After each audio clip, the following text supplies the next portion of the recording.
दिल्ली ऊपर दिल्ली भाग 4। 40 के दशक में जब हमारी पीढ़ी ने होश संभाला तो दिल्ली एक नहीं दो थी। एक नई, दूसरी पुरानी। नई दिल्ली गोरे साहबों की, काली हुक्मरानों की और उन दूरंदेश रईस जादों की दिल्ली थी जो राजनीतिक हलकों के करीब रहने में अपना भविष्य तलाश रहे थे। इनके बीच एक तबका नई दिल्ली के निर्माता ठेकेदारों का था जिन्होंने गोरे साहबों के ख्वाबों की तामीर की थी। इसके अलावा सरकारी दफ्तरों के चपरासियों से लेकर क्लर्क और बाबू लोगों के पंक्तिबद्ध दड़बे नुमा क्वार्टर थे जिन्हें सुविधा की दृष्टि से वहां आबाद कर दिया गया था। शहर यानी पुरानी दिल्ली में बच रहे थे व्यापारी लाला परिवारों के लोग। इनमें हीरे जवाहरातों से लेकर कपड़े, कागज, अनाज जैसी तमाम ज़रूरतों की चीज़ों के थोक व्यापारियों के अलावा मध्य वर्ग के खुदरा दुकानदार और छोटे मोटे परचूनिये भी शामिल थे। इन व्यापारी ठिकानों और दुकानों पर काम करने वाला आर्थिक दृष्टि से निम्न वर्गीय समुदाय तो था ही, उनके अलावा तांगे रिक्शे वाले, ग्वाले, दर्जी, हलवाई, बढ़ई, लुहार, जड़िए, मिस्त्री, कुम्हार जैसे तमाम कामगारों की एक भरी पूरी दुनिया थी जो हर सामाजिक व्यवस्था की रीढ़ होती है। यह पूरा समाज सहज समझदारी और हाथ की कारीगरी के बल पर चलता था जिसमें औपचारिक किताबी शिक्षा से ज़्यादा महत्व अनुभवजन्य ज्ञान और विरासत को दिया जाता था। व्यापारी घरानों में लिखाई पढ़ाई का महत्व कुछ कुछ समझ में आने लगा था, पर वहीं तक जहाँ तक वह कारोबार में सहायक हो या फिर अफसरान के सामने आधुनिकता और हैसियत का दिखावा करने में काम आ सके। शिक्षित वर्ग में मुख्य रूप से अध्यापक, डॉक्टर, पेशा लोग और अच्छी संख्या में वकील, मुंशियों की जमात थी। लेखक उंगलियों पर गिने जा सकते थे। कलाकारों में गिने चुने चित्रकार, गायक और वादक। कला की कदरदानी व्यापारी और वकील परिवारों तक ही सीमित थी। आकाशवाणी का स्टेशन राजपुर रोड पर एक बंगले के ब्रॉडकास्टिंग हाउस के नाम से चलता था जिससे मुख्य रूप से गायन वादन के कार्यक्रम और खबरें प्रसारित होती थी। शेष कार्यक्रमों में सप्ताह में एक दिन महिलाओं के लिए और एक दिन बच्चों के लिए विशेष कार्यक्रम होते थे। जनता की रुचि मुख्य रूप से खबरें सुनने में रहती थी। सारा दिन डिब्बानुमा रेडियो चलाकर गाना बजाना सुनने का चलन उस समय नहीं था। वकील परिवार काफी समय तक शहर से बाहर नहीं निकले। इसका महत्वपूर्ण कारण कोर्ट कचहरी से नजदीकी था। कचहरी उस समय भी 30 हजारी में ही थी। उसकी एक शाखा कश्मीरी गेट पर चर्च के सामने उस पत्थर की इमारत में चलती थी जिसमें बाद में दिल्ली का मशहूर हिंदू कॉलेज अपने आरंभिक वर्षों में आबाद रहा। उस इलाके में कचहरी कायम करने की वजह यही रही होगी कि तब न्यायाधीश प्रायः अंग्रेजी होते थे और city magistrate, deputy commissioner, commissioner जैसे हुक्मरानों के बंगले भी सिविल लाइंस में ही थे। वकीलों के घर और कमरे अलबत्ता लंबे समय तक नई सड़क और चांदनी चौक के इर्द गिर्द बने रहे। पहली खेप ने जब शहर छोड़ा तो रुख उसी सिविल लाइंस की तरफ किया जो पढ़े लिखे ऊंचे तबके के लोगों की रिहाइश के लायक साफ सुथरा इलाका समझा जाता था। कोर्ट रोड, कमिश्नर लेन, फ्लैगस्टाफ रोड जैसी सड़कों के अब तक चले आ रहे नाम इसी मानसिकता की तरफ इशारा करते हैं। उस इलाके के महत्व का अंदाजा इस ऐतिहासिक घटना से लगाया जा सकता है कि जब 12 दिसंबर 1911 को प्रस्तावित भव्य दरबार के लिए रानी मेरी के साथ जॉर्ज पंचम भारत पधारे तो और तमाम बातों के अलावा उन्होंने इस अवसर पर देश की राजधानी को कलकत्ता से बदल कर दिल्ली लाने के फैसले की घोषणा की। कलकत्ता के यूरोपियन व्यापारियों के अलावा लॉर्ड कर्जन और महात्मा गांधी ने भी उनके इस इरादे का यह कहकर विरोध किया कि ऐसा करना फिजूल खर्ची होगी। इसके बावजूद अपने इरादे की पुख्तगी के बतौर जॉर्ज पंचम और रानी ने दरबार स्थल के पास 2 पत्थर रखकर प्रस्तावित नए शहर का शिलान्यास कर दिया और वायसराय लॉर्ड हार्डिंग ने राजा की इच्छा को आकार देने की ठान ली। दरअसल वायसराय लॉर्ड हार्डिंग की तीव्र इच्छा थी कि यह योजना उनके कार्यकाल में पूरी हो जाए, इसलिए इसके बारे में जितनी जल्दी संभव हो सके फैसले लिए जाएं। जगह का चुनाव करने से पहले कुछ ऐसी आशंकाओं को दूर करना जरूरी था जो गहरे तक जमी थी। उदाहरण के लिए यह विश्वास व्यापक था कि यमुना का तटवर्ती इलाका मच्छरों से भरा है और ब्रिटिश स्वास्थ्य के लिए नुकसानदायक साबित होगा। जब किंग्सवे कैंप वाले स्थल को नापसंद और नामंजूर किया गया, तो छोटे होने के अलावा एक ज़्यादा बड़ी वजह यह थी कि ब्रिटिश लोगों की नज़र में वह गंदगी भरे पुराने शहर के बहुत करीब था। वर्तमान कैंट के इलाके पर विचार करने के बाद उसे भी नामंजूर कर दिया गया, इसलिए कि इस इलाके को भी मलेरिया ग्रस्त समझा जाता था। दूसरी आशंका यह थी कि प्रस्तावित गवर्नमेंट हाउस सरकारी इमारतों में, जिसकी स्थिति केंद्रीय थी, रिज की चोटी पर बनाए जाने पर भी नई राजधानी के अलग अलग हिस्सों से अच्छी तरह दिखाई नहीं देगा। लॉर्ड स्टैमफोर्डम ने वायसराय को स्पष्ट चेतावनी दी थी कि गवर्नमेंट हाउस किसी सूरत में जामा मस्जिद और लाल किले की तुलना में नाटा नहीं दिखना चाहिए। आगे चलकर समतल जमीन से घिरी रायसीना पहाड़ी इस दृश्य से आदर्श साबित हुई।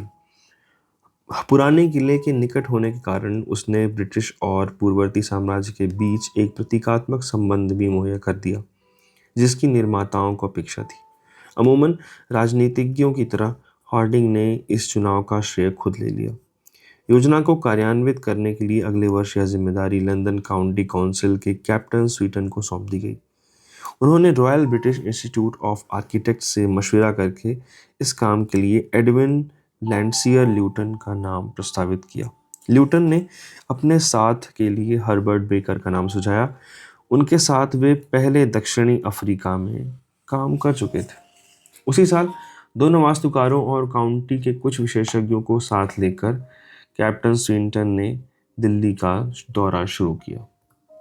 जिस जगह शहर का शिलान्यास किया गया था, वह इस टुकड़ी को पसंद नहीं आई। उन्होंने एकमत से राजधानी के लिए उसे नामंजूर कर दिया। नए सिरे से उचित स्थल की खोज में निकले इन विशेषज्ञों ने रायसीना की पहाड़ी के पास बसे मालचा गांव को चुना। इस घटना का बयान गवर्नर जनरल लॉर्ड हार्डिंग ने इस तरह किया: मालचा गांव वाली जगह को नापसंद करने के बाद मैंने घोड़े पर सवार होकर दिल्ली की कमिश्नर हेली के साथ लिया। हम लोग मैदान में सर पर दौड़ते हुए कुछ दूरी पर स्थित रायसीना की पहाड़ी पर जा पहुंचे, जो किसी समय महाराजा जोधपुर की मिल्कियत थी। पहाड़ी की चोटी से पुराने किले और हुमायूं के मकबरे जैसे स्मारकों तक फैला दृश्य अद्भुत था। दूर से चांदी की तरह झिलमिलाती यमुना की धारा का अंतिम सिरा नजर आ रहा था। मैंने कहा, गवर्नमेंट हाउस के लिए यही सही जगह है। हेली मेरे कथन से तत्काल सहमत हो गए। ल्यूटन और बेकर भी हमसे पहले ही गर्मियों में एक दिन हाथी की सवारी करते हुए रायसीना हिल को देखकर पसंद कर चुके थे। परियोजना के बारे में आखिरी रिपोर्ट 20 मार्च 1913 को तैयार करके सौंप दी गई।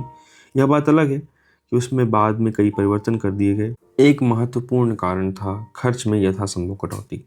औपनिवेशिक सत्ता को यह बोध था कि इस परियोजना में भारतीय पैसा का जो खर्चा होना था, उससे भारत के कृषि या औद्योगिक विकास में कोई प्रगति नहीं होने वाली थी।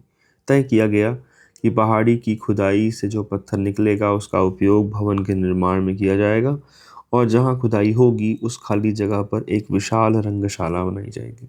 वायसराय और राजा दोनों की राय थी कि राजधानी का निर्माण परंपरागत भारतीय शैली में होना चाहिए। अतः बेकर और ल्यूटन ने भारतीय वास्तुशिल्प की जानकारी हासिल करने के लिए दक्षिण की ओर कूच किया।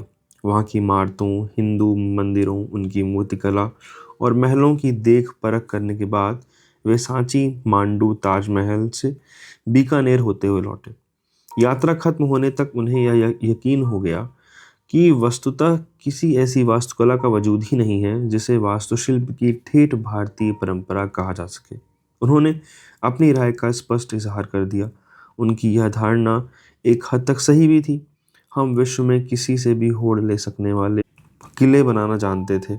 हमारे पास शाही ठाठ से रहने के लिए राजघरानों के रिहायशी महल बनाने की कला भी थी। हमें उनके लिए मकबरे बनाने भी आते थे और मस्जिद, मंदिर जैसे धार्मिक स्थलों के निर्माण में भी हम पारंगत थे।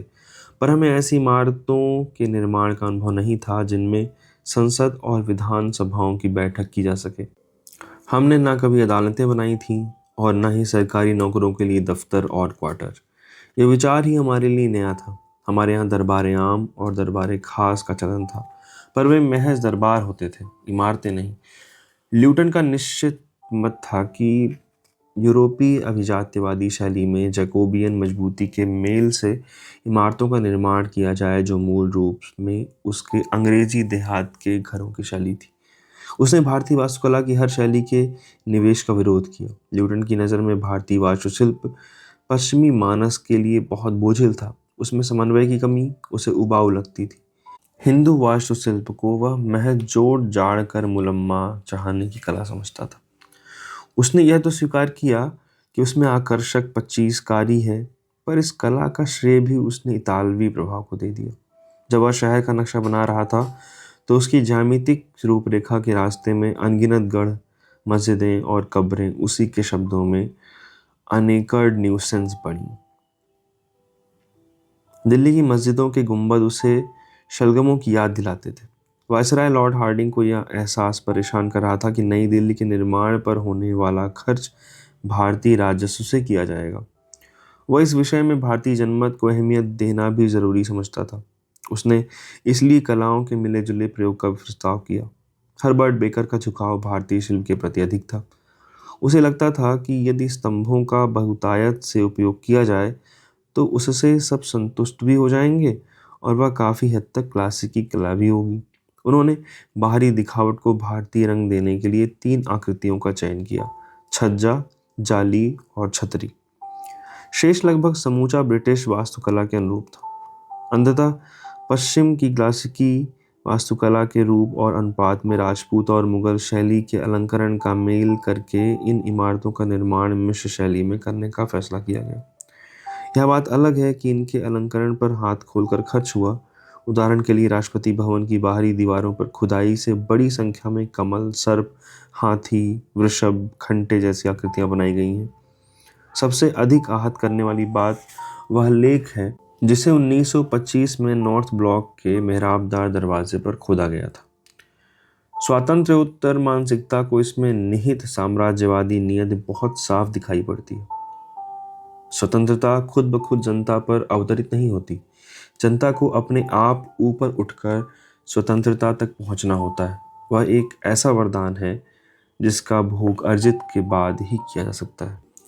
इस पूरे प्रसंग से जुड़ी एक मार्मिक घटना को बेकर ने भी कलमबंद किया है। बरसात में वह अपने कुछ मित्रों के साथ घुड़सवारी करते हुए रायसीना पहाड़ी की चोटी पर पहुंचा। वर्षा की झड़ी में वे वहां खड़े थे। सामने ध्वस्त नगरों, कब्रों और स्मारकों के खंडहर दूर तक फैले थे। वीरानगी के उस नज़ारे ने उसके मन में असमंजस पैदा कर दिया कि एक नया नगर बसाने के लिए उस जगह का चुनाव करके कहीं उन्होंने गलती तो नहीं की। तभी अचानक बारिश रुक गई, बादल छट गए और आकाश में एक विराट इंद्रधनुष की छटा उस छोर तक छा गई जहां अब इंडिया गेट खड़ा है। उसने इसे अच्छा शगुन मानकर वहां से प्रस्थान किया। नए शहर का काम आगे बढ़ाया जाता, इससे पहले ही विश्व युद्ध छिड़ गया और योजना 4 वर्ष के लिए स्थगित करनी पड़ी। सन 1919 के बाद काम फिर शुरू किया गया। न्यूटन उस समय 42 वर्ष का था। योजना के अनुसार पहाड़ी को खोदकर रंगशाला का निर्माण करना था और खुदाई से निकलने वाले पत्थर का उपयोग वायसराय के निवास और सचिवालय की दोनों इमारतों के लिए होना था। न्यूटन को बहुत जल्दी बोध हो गया कि उस पहाड़ी का पत्थर इस काम के लिए उपयुक्त नहीं है। इसके लिए विंध्याचल के पहाड़ों और मध्य भारत के दूसरे स्थलों से वही पत्थर मंगाना होगा जिसका इस्तेमाल मुगलों ने किया था। इसके अलावा मकराना और जयपुर से संगमरमर और धौलपुर से भी वहां का पत्थर लाया जाना था। इस स्थिति में इस बदलाव से उनका सारा हिसाब किताब गड़बड़ा गया। न्यूटन की मूल योजना हुमायूं के मकबरे के पीछे यमुना पर बांध कर एक विशाल ताल बनाने की थी, ताकि उसके चारों तरफ नदी का तटवर्ती पथ बनाया जा सके। न्यूटन को इस बात से बहुत तकलीफ हुई कि जहां ताल बनाया जाना था उसकी जगह स्पोर्ट्स स्टेडियम बनाया गया। उनके बनाए डिजाइन में किंग्सवे को भी सीधे पुराने किले के प्रवेश द्वार तक निर्बाध रूप से जाना था। उसके बीच इंडिया गेट और छोटे से स्मारक के अलावा और किसी इमारत की कल्पना नहीं की गई थी। इसके अलावा वह यह भी चाहता था कि सचिवालय के दोनों तरफ से सीधी सड़कें निकाली जाएं जो जामा मस्जिद के दक्षिणी द्वार पर जाकर खत्म हो। वह लाल किले के दिल्ली गेट के सामने एक विशाल चौराहा बनाना चाहता था। इनमें से एक सड़क जामा मस्जिद से चलकर यमुना के एक भव्य घाट तक जाकर खत्म होती। इस सड़क के दाहिनी तरफ दरियागंज था। उस समय उस पर बड़ी संख्या मिलिट्री से संबंधित इमारतों की थी। उसका विकास नए सिरे से एक आकर्षक शहरी क्षेत्र के रूप में किया जाना था। नदी बांध योजना खर्च के कारण निरस्त करनी पड़ी और जामा मस्जिद तक जाने वाली सड़क इसलिए कि उसके बीच में गुरुद्वारा रकाबगंज आ गया और सिखों ने इसकी इजाज़त नहीं दी। पूरे बाजार को खरीद कर उसके बीच से सड़क निकालने का खर्चा हद से ज़्यादा होने की आशंका लगती। अतः लॉर्ड हार्डिंग न्यूटन की ऐसी तमाम योजनाओं को खर्च के नज़रिए से नामंजूर करते चले गए। उनकी इस हरकत को लक्ष्य करते हुए न्यूटन ने टिप्पणी की कि वायसराय सिर्फ अगले 3 साल के बारे में सोच रहे हैं और मैं 300 सालों के बारे में। बहरहाल न्यूटन को कई समझौते करने पड़े। इस विषय पर उनके और बेकर के बीच हुआ विवाद भी बहुत चर्चित है। न्यूटन चाहता था कि वायसराय भवन सचिवालयों से कुछ ऊंचाई पर बने। उसका तर्क था कि राज्याध्यक्ष को सरकारी कर्मचारियों से ऊंचाई पर रहना चाहिए। बेकर ने इनकार करते हुए तर्क दिया कि जनतंत्र के तात्कालिक माहौल में शासक और उसके सरकारी कर्मचारी को बराबर ऊंचाई पर होना चाहिए। वायसराय और जॉर्ज पंचम ने बेकर के विचार को रजामंदी दे दी। उसके बाद विजय चौक से राष्ट्रपति भवन और सचिवालयों के बीच के ढाल को लेकर विवाद छिड़ गया। न्यूटन की इच्छा थी कि वह ऐसे खड़े कोण से बनाए जाएं ताकि राष्ट्रपति भवन दूर से ही नीचे से ऊपर तक एक बार भी नजर आ सके। बेकर का कहना था कि ढाल खड़ा नहीं, हल्की गोलाई लिए होना चाहिए। इस बात से कोई फर्क नहीं पड़ता कि वायसराय निवास एक ही नज़र में नीचे से ऊपर तक दिखाई देता है या नहीं। इस बार भी विजय बेकर की ही हुई। इस घटना के बाद दोनों वास्तुशिल्पियों के बीच बोलचाल भले ही बंद हो गई हो, पर नगर निर्माण के काम में रुकावट नहीं आई। उस वक्त बस्ती के नाम पर वीरानगी के बीच सिर्फ 22 भट्ठे थे, जिनमें इमारतों में काम आने वाली ईंटें बनती थी। इंपीरियल दिल्ली रेलवे नाम की एक छोटी लाइन की गाड़ी बदरपुर से कनॉट प्लेस तक रेत, पत्थर और निर्माण में काम आने वाली दूसरा सामान ढोकर निर्माण स्थल तक पहुंचाया करती थी। लगभग 30,000 मजदूर, जिनमें बड़ी संख्या राजस्थानियों की थी, एक साथ इस योजना को कार्यान्वित कर रहे थे। इनके अलावा कुछ लोग पंजाब से आए थे और कुछ संगत राज मिस्त्री थे, जिनके बारे में कहा जाता है कि वे उन लोगों के वंशज थे जिन्होंने ताजमहल बनाया था। वे सब केन नाम के एक स्कॉट राजमिस्त्री की देखरेख में काम कर रहे थे। ऐसे कई परिवार जो इस शहर को बनाने में लगे थे। ओल्ड मिल रोड, अब रफ़ी मार्ग नाम की सड़क पर बसे थे, जो पार्लियामेंट हाउस के बाहरी गिर्द के साथ साथ घूमती थी, जहां अब एक मस्जिद और भारत के पूर्ववर्ती राष्ट्रपति फखरुद्दीन अली अहमद की कब्र है। दिन भर धड़धड़ाती आरा मशीनों का शोर जब शाम ढलने पर बंद होता, तो पुरुषों का 8 आने, महिलाओं का 6 आने और बच्चों का 4 आने की दर से भुगतान कर दिया जाता था। रहने की जगह और पीने का पानी मुफ्त था। दिन भर की मेहनत के बाद लौटती मजदूर स्त्रियों की टोली के लहराते लहंगों और मस्ती भरे संवेद गायन से पूरा वातावरण सजीव हो उठता था। खाने के लिए अलबत्ता वही सूखी सूखी रोटियां, कभी कभी साथ के लिए सिर्फ नमक मिर्च। यह बात अलग है कि खुशहाली ने बनाने वालों की जगह बनाने वालों का रास्ता पकड़ लिया। बहुत जल्दी सीमेंट, पत्थर और ईंटों के बीच एक स्टॉक से ठेकेदारों ने अपने लिए उस सड़क पर बड़े बड़े भवन बना लिए जो अब जंतर मंतर रोड कहलाती है।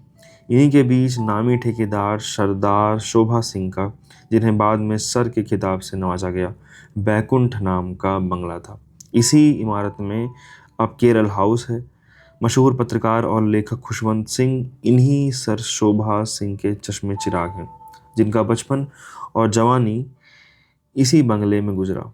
शहर धीरे धीरे आकार ले रहा था। 1922 तक निर्माण की सारी सामग्री जुटा ली गई। 4-5 साल के भीतर ही लोगों ने बियाबान के बीच एक नए शहर को उभरते देखा। न्यूटन हर बात की तफसील पर बड़ा ध्यान दे रहा था। सड़कों की निशानदेही करते ही उसने विशेषज्ञ को बुलाकर एक नर्सरी स्थापित की, जो आज भी हुमायूं के मकबरे के बगल में मौजूद है। पेड़ों की 500 किस्में ऑस्ट्रेलिया, पूर्वी अफ्रीका और देसी स्रोतों से इकट्ठी की गई। सड़कों के बनने के साथ साथ न्यूटन किनारों पर पेड़ों के रोपण की व्यवस्था करता रहता था। अगर आज नई दिल्ली की ख्याति संसार की हरी भरी राजधानियों में की जाती है, तो इसका श्रेय उसी को जाता है। यह बात अलग है कि पेड़ों की किस्मों का चुनाव बहुत सही नहीं था, पर सड़कें छायादार थीं और अब तक हैं। योजना के अनुसार दिल्ली शहर का निर्माण 4-5 वर्ष में पूरा होना था, मगर हुआ 16 वर्ष में। सन 1929 तक मुख्य इमारतें तैयार हो गईं। उस समय लॉर्ड इरविन वायसराय थे। तय किया गया कि औपचारिक उद्घाटन किया जाए। लंदन काउंटी काउंसिल के कैप्टन स्विंटन यह देखने के लिए एक बार फिर पधारे कि उनकी योजना ने कैसा रूप ग्रहण किया है। उन्होंने देखकर उन्होंने दर्ज किया, सबकी आंखों के सामने वायसराय भवन शाही शानो शौकत के साथ सिर उठाए खड़ा है। हम उसे देखते हैं, उसके होने का यकीन करते हैं और चमत्कृत होते हैं। स्विंटन की इस उमंग के सभी सहभागी हों, ऐसा नहीं है। बेवरले निकल्स ने भारत में अपनी पुस्तक में छतरियों और ऐसी दूसरी विशेषताओं को लक्ष्य करके इसकी वास्तुकला के बारे में लिखा था कि वह फैंसी ड्रेस में ब्रिटिश मैट्रन जैसा दिखाई दे रहा था। सरकारी अफसरों और कर्मचारियों की रिहाइश का भूगोल पूरी तरह औपनिवेशिक मानसिकता से तय किया गया था। कुछ दक्षिण की ओर वरिष्ठ राजपत्रित अफसरों के एक मंजिले बड़े बड़े बंगले बनाए गए। उसी दिशा में कुछ और आगे बढ़कर संयुक्त सचिवों के आवास बने। डिप्टी और अंडर सेक्रेटरियों के अलावा रजिस्ट्रार और सुपरिटेंडेंट पद के अधिकारियों को रेलवे स्टेशन और सचिवालय के बीच के लोगों में आबाद किया गया। इसके बाद उच्च पदों के यूरोपियन क्लर्कों को डाक तार विभाग, आपूर्ति विभाग और नई दिल्ली म्यूनिसिपल कॉरपोरेशन के भारतीय अफसरों को गोल डाक खाने के आसपास जगह दी गई और भारतीय क्लर्कों को कुछ और दूर हटकर चपरासी, धोबी और सफाई कर्मचारियों को इस नए शहर के आखिरी सिरे पर बसाया गया। केंद्र के करीब किंग्सवे पर बड़ी इस रियासतों को स्थान मिला। धनाढ़ भारतीयों को, जिनमें छोटी रियासतों को भी शामिल कर लिया गया। कनॉट प्लेस से निकलने वाली सड़कों पर प्लॉट आवंटित कर दिए गए। ब्रिटिश और भारतीय व्यापारियों को भी नई दिल्ली में आवास की सुविधा दी गई, पर जरा दूरी पर। यह एकदम साफ था कि नई राजधानी का लक्ष्य शासन करना है। बारीकी से सोपानी क्रम के अनुसार क्षेत्रों का आवंटन, जो कि सभी औपनिवेशिक शहरों की विशेषता रही है, जिसके उदाहरण फ्रांसीसियों द्वारा बनाए गए हनोई में, अमेरिकियों द्वारा निर्मित मनीला में, ब्रिटिश निर्मित लुसाका में दिखाई पड़ते हैं। पर नई दिल्ली में जिस हद तक जाति और पद क्रम के अंतर का ध्यान रखा गया, वह अभूतपूर्व था। लोगों के पते से न केवल उनकी व्यावसायिक हैसियत का, बल्कि उनके घर और बगीचे के माप का, सड़क की चौड़ाई का और इस बात का बोध भी हो जाता था कि अफसर ब्रिटिश हैं या भारतीय। इंपीरियल बस्तियों के नक्शे ज्यामितिक दृष्टि से ऐसे बनाए जाते थे कि उनके माध्यम से ब्रिटिश बौद्धिकतावाद की श्रेष्ठता साकार रूप में व्यक्त हो सके। अंग्रेजों को भारतीय नगरों का, विशेषकर जहानाबाद का वातावरण जनसंकुल और अव्यवस्थित लगता था।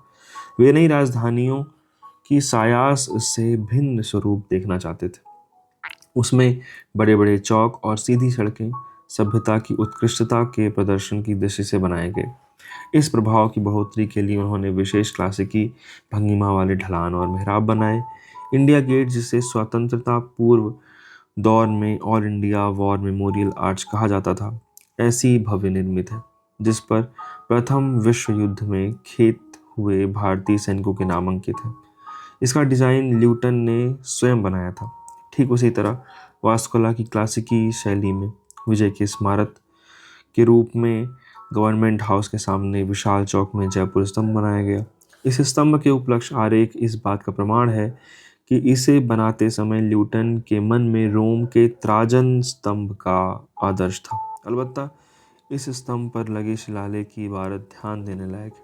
यह ल्यूटन द्वारा प्रस्तावित मूल पाठ का वायसराय इरविन द्वारा किया गया संक्षिप्त रूप है। विचारों में आस्था, वाणी में विवेक, आचरण में साहस, जीवन में त्याग भारत की महानता की यही पहचान रहे। जब नई दिल्ली बियाबा बंजर थी, तब सरदार शोभा सिंह ने, जहां अब करोल बाग है, वहां की जमीन 2 आना प्रति वर्ग गज के हिसाब से और कनॉट प्लेस का इलाका 2 रुपए प्रति वर्ग की दर से खरीदा था, वह भी फ्री होल्ड। बलकम खुशवंत सिंह, उन्हीं ने कनॉट प्लेस में वह पहली इमारत बनाई जिसमें पेस्ट्री की मशहूर दुकान वेंगर्स है। आज भी उस पर सुजान सिंह ब्लॉक के नाम की लाल पत्थर की पट्टियां लगी है। शुरू में फ्रांसीज नाम से एक पारसी परिवार वहां सिगार, चॉकलेट और शराब बेचता था। बाद में उसे वेंगर्स ने ले लिया। शोभा सिंह ने ही दिल्ली में रीगल नाम का पहला सिनेमा हॉल बनाया और रिवोली नाम से दूसरा। शुरू में परिवार ने खुद ही इन्हें चलाने की कोशिश की, जो कि आलम यह था कि कभी कभी पूरे रीगल हॉल में सिर्फ 10 लोग होते थे और ऐसी सूरत में मालिकों को मिन्नत करके दर्शकों के पैसे लौटाने पड़ते थे ताकि फिल्म दिखाने पर होने वाले खर्च के घाटे से बचा जा सके। साउथ ब्लॉक भी शोभा सिंह ने ही बनवाया था। उस समय पीडब्ल्यूडी के पहले चीफ इंजीनियर तेजा सिंह मालिक थे। साउथ ब्लॉक के एक आले में एक तरफ निर्माताओं में शोभा सिंह, धर्म सिंह, बैसाखा सिंह के साथ 4-5 और नाम हैं, और दूसरी तरफ वास्तुशिल्पियों में ल्यूटन और बेकर के साथ इंजीनियर तेजा सिंह मालिक का नाम लिखा है। इन्हीं तेजा सिंह मालिक की बेटी के साथ सर शोभा सिंह ने अपने बेटे खुशवंत सिंह की शादी की थी। मूल योजना के चलते चलते 2 दशक बीत गए। अंततः राजधानी के रूप में नई दिल्ली का औपचारिक उद्घाटन 1931 में हुआ। इस बीच अंग्रेज हुक्मरानों के लिए 112 रिहायशी बंगले बन चुके थे, जिन्हें अब ल्यूटन जोन कहा जाता है। इन्हीं बंगलों में के अलावा 60 एकड़ जमीन घेरकर चीफ कमांडर के लिए 105 कमरों का फ्लैग स्टाफ हाउस बनाया गया, जिसके चारों तरफ नीम के पेड़ों से घिरे विराट मैदान थे। इनमें आज भी गुलाब की क्यारियों में लाल सफ़ेद गुलाब खिलते हैं। इसी बंगले में स्वाधीन भारत के पहले प्रधानमंत्री जवाहरलाल नेहरू का निवास था। अलबत्ता नाम बदलकर 3 मूर्ति भवन हो गया था। अब उसमें नेहरू स्मारक लाइब्रेरी है। इनके अलावा राउज एवेन्यू में बनाए गए बंगले भारतीय अफसरों के लिए थे। जिन इलाकों में निशानदेही केवल भारतीयों के लिए की गई, उनका डिज़ाइन कुछ अलग था, जो बनाने वालों की समझ से अधिक भारतीय था। नई दिल्ली के निवासियों की सुविधा के लिए कनॉट प्लेस नाम का बाजार भी बन चुका था। इस ऑर्किड का नक्शा ल्यूटन के सहयोगी आर.टी. रसेल ने बनाया था और निर्माण जयपुर की एक जागीर पर हुआ था जिसका नाम माधोपुर था। कनॉट प्लेस के सिनेमा घरों की संख्या में भी बढ़ोतरी हो गई थी। ओडियन और प्लाजा के अलावा रीगल के ऊपर डेविकोज नाम की एक और पेस्ट्री की दुकान खुल गई थी, जिसने धीरे धीरे रेस्तरां का रूप ले लिया। इन तमाम स्थानों के नाम विलायती तर्ज पर रख गए, जो आज तक बरकरार है। सवाल नामों का नहीं, अंग्रेजी भाषा और अंग्रेजियत के दबदबे का था। पूरे माहौल में जो सुरुचि और व्यवस्था व्याप्त रहती थी, उसका अंदाज़ा भी नहीं लगाया जा सकता। मिंटो रोड का पुल पार करते ही जैसे एक अलग दुनिया का द्वार खुल जाता था। तमाम दुकानें और डिपार्टमेंटल स्टोर, उन्हीं के बीच यूरोप के ऊंची श्रेणी के टेलर, फिलिप्स और रैंकिंग्स, आर्मी नेवी स्टोर्स जो महिलाओं के ऊंची किस्म के कपड़ों और बढ़िया शराब के साथ मैकेनो और हॉर्नबी की मॉडल रेलगाड़ियों जैसी खिलौने भी बेचते थे। इसके अलावा क्वींसवे का मशहूर इंडिया कॉफ़ी हाउस था, जो दूसरे विश्व युद्ध की समाप्ति तक हर समय अमेरिकन फौजियों से भरा रहता था। बाद में लंबे समय तक यह लेखकों और पत्रकारों का बड़ा प्रिय मिलन स्थल बन गया था। कनॉट प्लेस इलाके के शोरगुल और मौज मस्ती से भरे जीवन की उन्मुक्त उपस्थिति का यह एकमात्र स्थल था। यहाँ तक कि युद्ध के दौरान शरीफ लोग, विशेषकर महिलाएं, उस तरफ जाने से कतराती थी। बाकी पूरा इलाका लगभग ट्रैफिक मुक्त क्षेत्र था, जिसमें ऑस्टिन और मॉरिस जैसी गिनती की गाड़ियों के बीच अपवाद रूप में कोई रोल्स रॉयस गुजर जाती थी। शहर यानी पुरानी दिल्ली और नई दिल्ली के बीच यातायात के गिने चुने साधनों में समृद्ध लोगों के निजी वाहन मुख्य रूप से बग्घियां या तांगे थे, या फिर किराए के तांगे थे, जिनके चालक चांदनी चौक में फवारे या हौज काजरी के 4 आने की सवारी या 1 रुपए में पूरे तांगे की दर से रीगल तक सवारियां ले जाते थे। टीन के कनस्तर नुमा बसों की एक तथाकथित बस सर्विस भी थी, जिसके रुकने के स्टॉप प्रायः कनॉट प्लेस के सिनेमा घर होते थे, रीगल, ओडियन और प्लाजा। कहना न होगा, ये बसें समय के लंबे वक्फों से लगभग अधभरी और अधमरी रफ्तार से चलती थीं। वर्तमान राजपथ पर सन्नाटा ऐसा कि उस पर यदा कदा घोड़े की टाप और बाइसिकल की चूं चपर की आवाज़ तक सुनाई पड़ती थी। सत्ता संचालन के लिए वायसराय निवास, नॉर्थ और साउथ ब्लॉक और पार्लियामेंट हाउस की स्थिति केंद्रीय थी। बाकी भूगोल का निर्धारण इसी सत्तापीठ के इर्द गिर्द इंफ्रास्ट्रक्चर तैयार करने की गरज से किया गया था। खरीदारी, मनोरंजन, चिकित्सा, नौकरशाही, धर्मस्थल, संचार जैसी ज़रूरतों को ध्यान में रखते हुए बाजार, सिनेमाघर, अस्पताल, सरकारी क्वार्टर, गिरजे, यहाँ तक कि बिरला मंदिर जैसी तमाम इमारतें देखते देखते वजूद में आ गईं।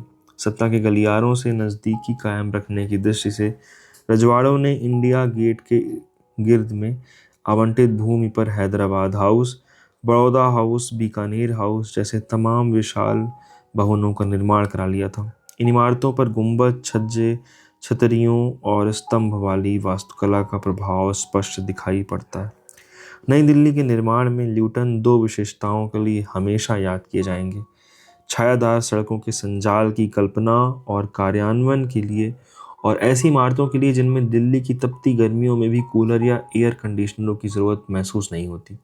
ऊंची छतों और मोटी दीवारों वाली इन बची खुची इमारतों में अब भी इस वास्तुकला के अवशेष देखे जा सकते हैं।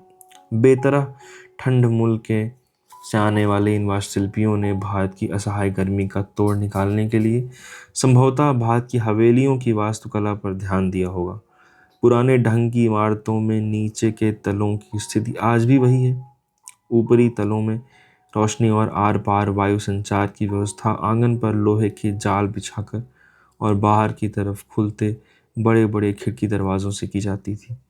परिवारों की ज़िंदगी गर्मी में प्रायः तलघर में और सर्दी में छतों पर गुजरती थी। ध्यान मौसम की रिवायतों के लिए नियंत्रण पर नहीं, उसके अनुरूप जिंदगी के अनुकूलन पर रहता था। बहुत शुक्रिया।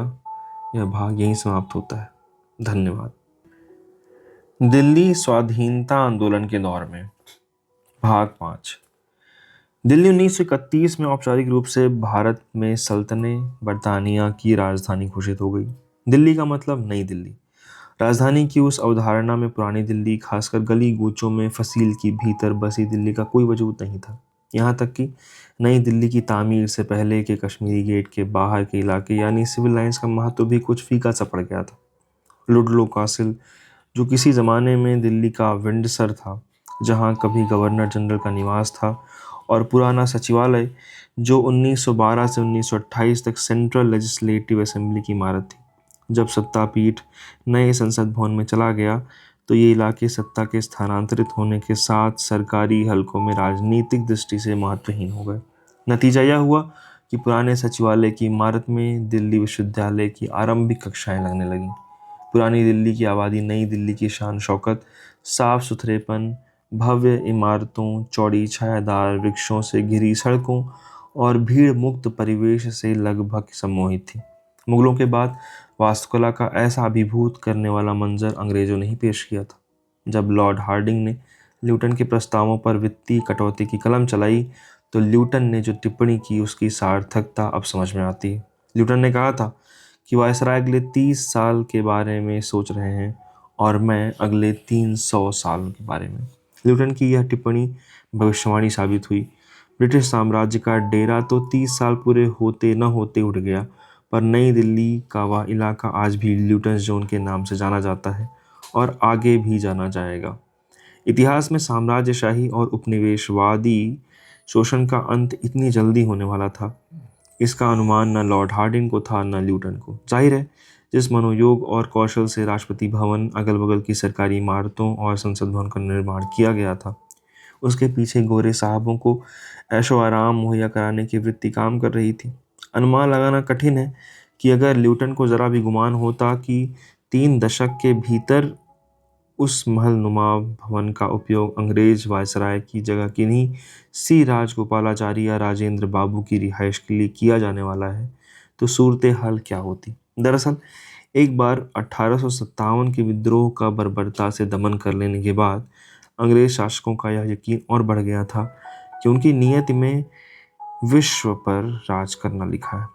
1958 में महारानी विक्टोरिया ने जो घोषणा पत्र जारी किया था, उसमें बात पूरी तरह भले ही न बनी हो, पर भारतीय मानसिकता में दुविधा जरूर पैदा हो गई थी।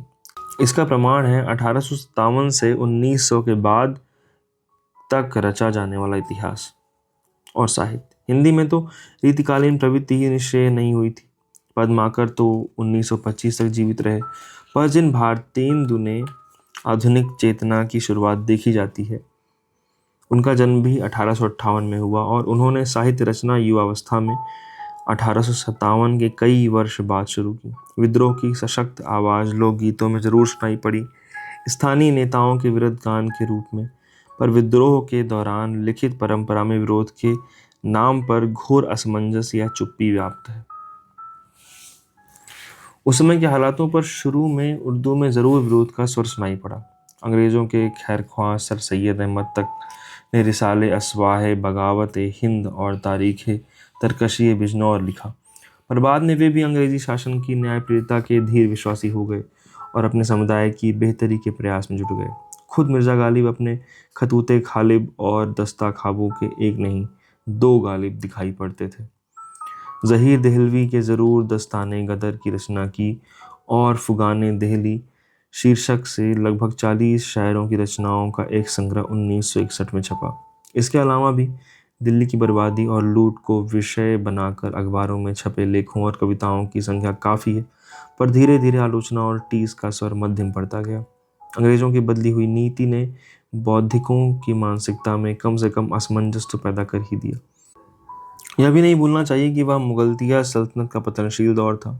सामंती सांस्कृतिक का यह हाल था कि बादशाह के दरबार के भीतर रुतबा ज़ौक़ जैसों का था और गालिब और मोमिन रिकॉग्निशन की आस में बाहर हाजिरी बजाते थे। जिस सामंतशाही में गालिब ने संघर्ष और जिल्लत की लंबी लड़ाई गुजारी थी, उसके बर्बर दमन पर सहानुभूति एक हद तक ही हो सकती थी। यह बात अलग है कि अपनी पेंशन के लिए उन्हें कलकत्ते तक दौड़ लगानी पड़ती थी। उस जिल्लत के बावजूद उन्होंने उस अंग्रेज़ी तहजीब के दोनों चेहरे देखे थे। वह एक जिसने पूरे वहशीपन से 1857 में दिल्ली की कत्लेआम में इकट्ठे इतने लोगों को फांसी पर लटकाया था जिसकी गिनती नहीं की जा सकती थी, और दूसरा वह जो 1858 के बाद लोगों को न्याय और बराबरी के व्यवहार का आश्वासन दे रहा था, जिसके साथ नई अदालतें, नए कानून, लॉ एंड ऑर्डर स्थापित करने के वायदे और पश्चिम की साइंटिफिक और रेशनल सभ्यता का पसारा जुड़ा था। कुछ ऐसी ही असमंजस भरी मानसिकता ने उनसे कहलवाया होगा, काबा मेरे पीछे है तो कलीसा मेरे आगे। कहर अवध पर भी बर्पा कम नहीं हुआ था। हिंदी साहित्य का मुख्य क्षेत्र वही प्रदेश था और साथ ही निकटवर्ती इलाका पश्चिमी उत्तर प्रदेश। एक और आतंक और दूसरी ओर लाभ लोभ की मिली जुली भावना के कारण देशभक्ति का जज्बा वहाँ भी खुलकर प्रकट न हो सका। जो आया वह व्यंग्य वक्तृता रूपक के प्रतीक के माध्यम से, भंगेड़ी की मुद्रा अख्तियार करके या फिर पत्र पत्रिकाओं में छपे लेखों में लुका छिपी की शैली में। यह बात अलग है कि ऊपरी नेमतों के छलावे और आधुनिकता के मुखौटों के भीतर शोषण और लूट की जो प्रक्रिया चल रही थी, उससे बेखबर विद्रोह की घटना के बाद नहीं हुई। इसी एहसास ने आगे चलकर स्वाधीनता आंदोलन का रूप ग्रहण किया। हिंदू मुसलमान समुदायों ने विद्रोह के दौरान जैसे कंधे से कंधा मिलाकर अंग्रेज़ों के विरुद्ध मोर्चा लिया था। उसमें दरार 1858 के बाद पैदा हुई थी, लेकिन 20वीं शताब्दी में महात्मा गांधी के नेतृत्व में स्वाधीनता आंदोलन ने जो देश और लोकव्यापी रूप ग्रहण किया, उसका पहला महत्वपूर्ण कार्यक्रम इन समुदायों के बीच एकता स्थापित करना था और दूसरा समाज से अमानवीय अछूत प्रथा का उन्मूलन करना। दरअसल स्वाधीनता आंदोलन का आरंभिक दौर जितना राजनीतिक था उतना ही सांस्कृतिक। भारतीय राष्ट्रवाद का लक्ष्य था जाति, धर्म, समुदाय के भेदभाव से मुक्त एक ऐसे अखिल भारतीय समाज की पुनर्संरचना जो व्यापक स्तर पर सामाजिक बुराइयों का उन्मूलन करे और स्वदेशी और स्वराज की दिशा में संवेद रूप से बढ़ सके। भारत के बारे में अंग्रेजी राज की नीति और संकल्प में मूल निहित आत्मविश्वास का अंदाजा इस बात से लगाया जा सकता है कि वे एक हाथ से अखिल भारतीय स्तर पर स्वाधीनता आंदोलनों से संबद्ध घटनाओं और क्रियाकलापों का कड़ाई से दमन करते जाते थे, दूसरे हाथ से राजधानी के रूप में नई दिल्ली का पूरे जोश खरोश से निर्माण और साज श्रृंगार करने में जुटे थे। दिल्ली के प्रति उनके इस रवैये ने दिल्ली की जनता को गहराई तक प्रभावित किया था। यह भी आकस्मिक नहीं है कि कांग्रेस के सब महत्वपूर्ण अधिवेशन दिल्ली के बाहर आयोजित हुए, वहीं निर्णायक प्रस्ताव पास हुए। अफ्रीका प्रवास में गांधी जी ने अहिंसा और सत्याग्रह का जो बीज मंत्र पल्लवित किया था, उसका प्रयोग उन्होंने जिस रूप में अखिल भारतीय स्तर पर किया, उस तरह दिल्ली में नहीं। ऐसा नहीं था कि छिटपुट घटनाएं यहाँ हुई ही ना हो। गांधी जी ने 1924 का उपवास वर्तमान हंसराज कॉलेज के पास दिलकुशा कोठी में ही किया गया। 1921 में मोहम्मद अली शौकत अली वाली मंत्रणा भी जामा मस्जिद के इलाके में स्थित जगत सिनेमा में ही घटित हुई थी। स्वामी स्वरूपानंद और करपात्री जी महाराज की गतिविधियों का क्षेत्र भी दिल्ली ही था। दिल्ली में ही ऋषभ चरण जैन ने 1857 पर गदर शीर्षक से पहला उपन्यास 1930 में लिखा था, जो प्रकाशित होते ही जब्त कर लिया गया था। लिखित शब्द पर चौकसी का यह आलम तो नहीं था कि पयामे आज़ादी का होना भर सिर कलम कराने के लिए काफ़ी समझा जाता हो, पर शासन की नाक के नीचे दिल्ली में मुखर और साहसिक अभिव्यक्ति की गुंजाइश कम ही रहती थी।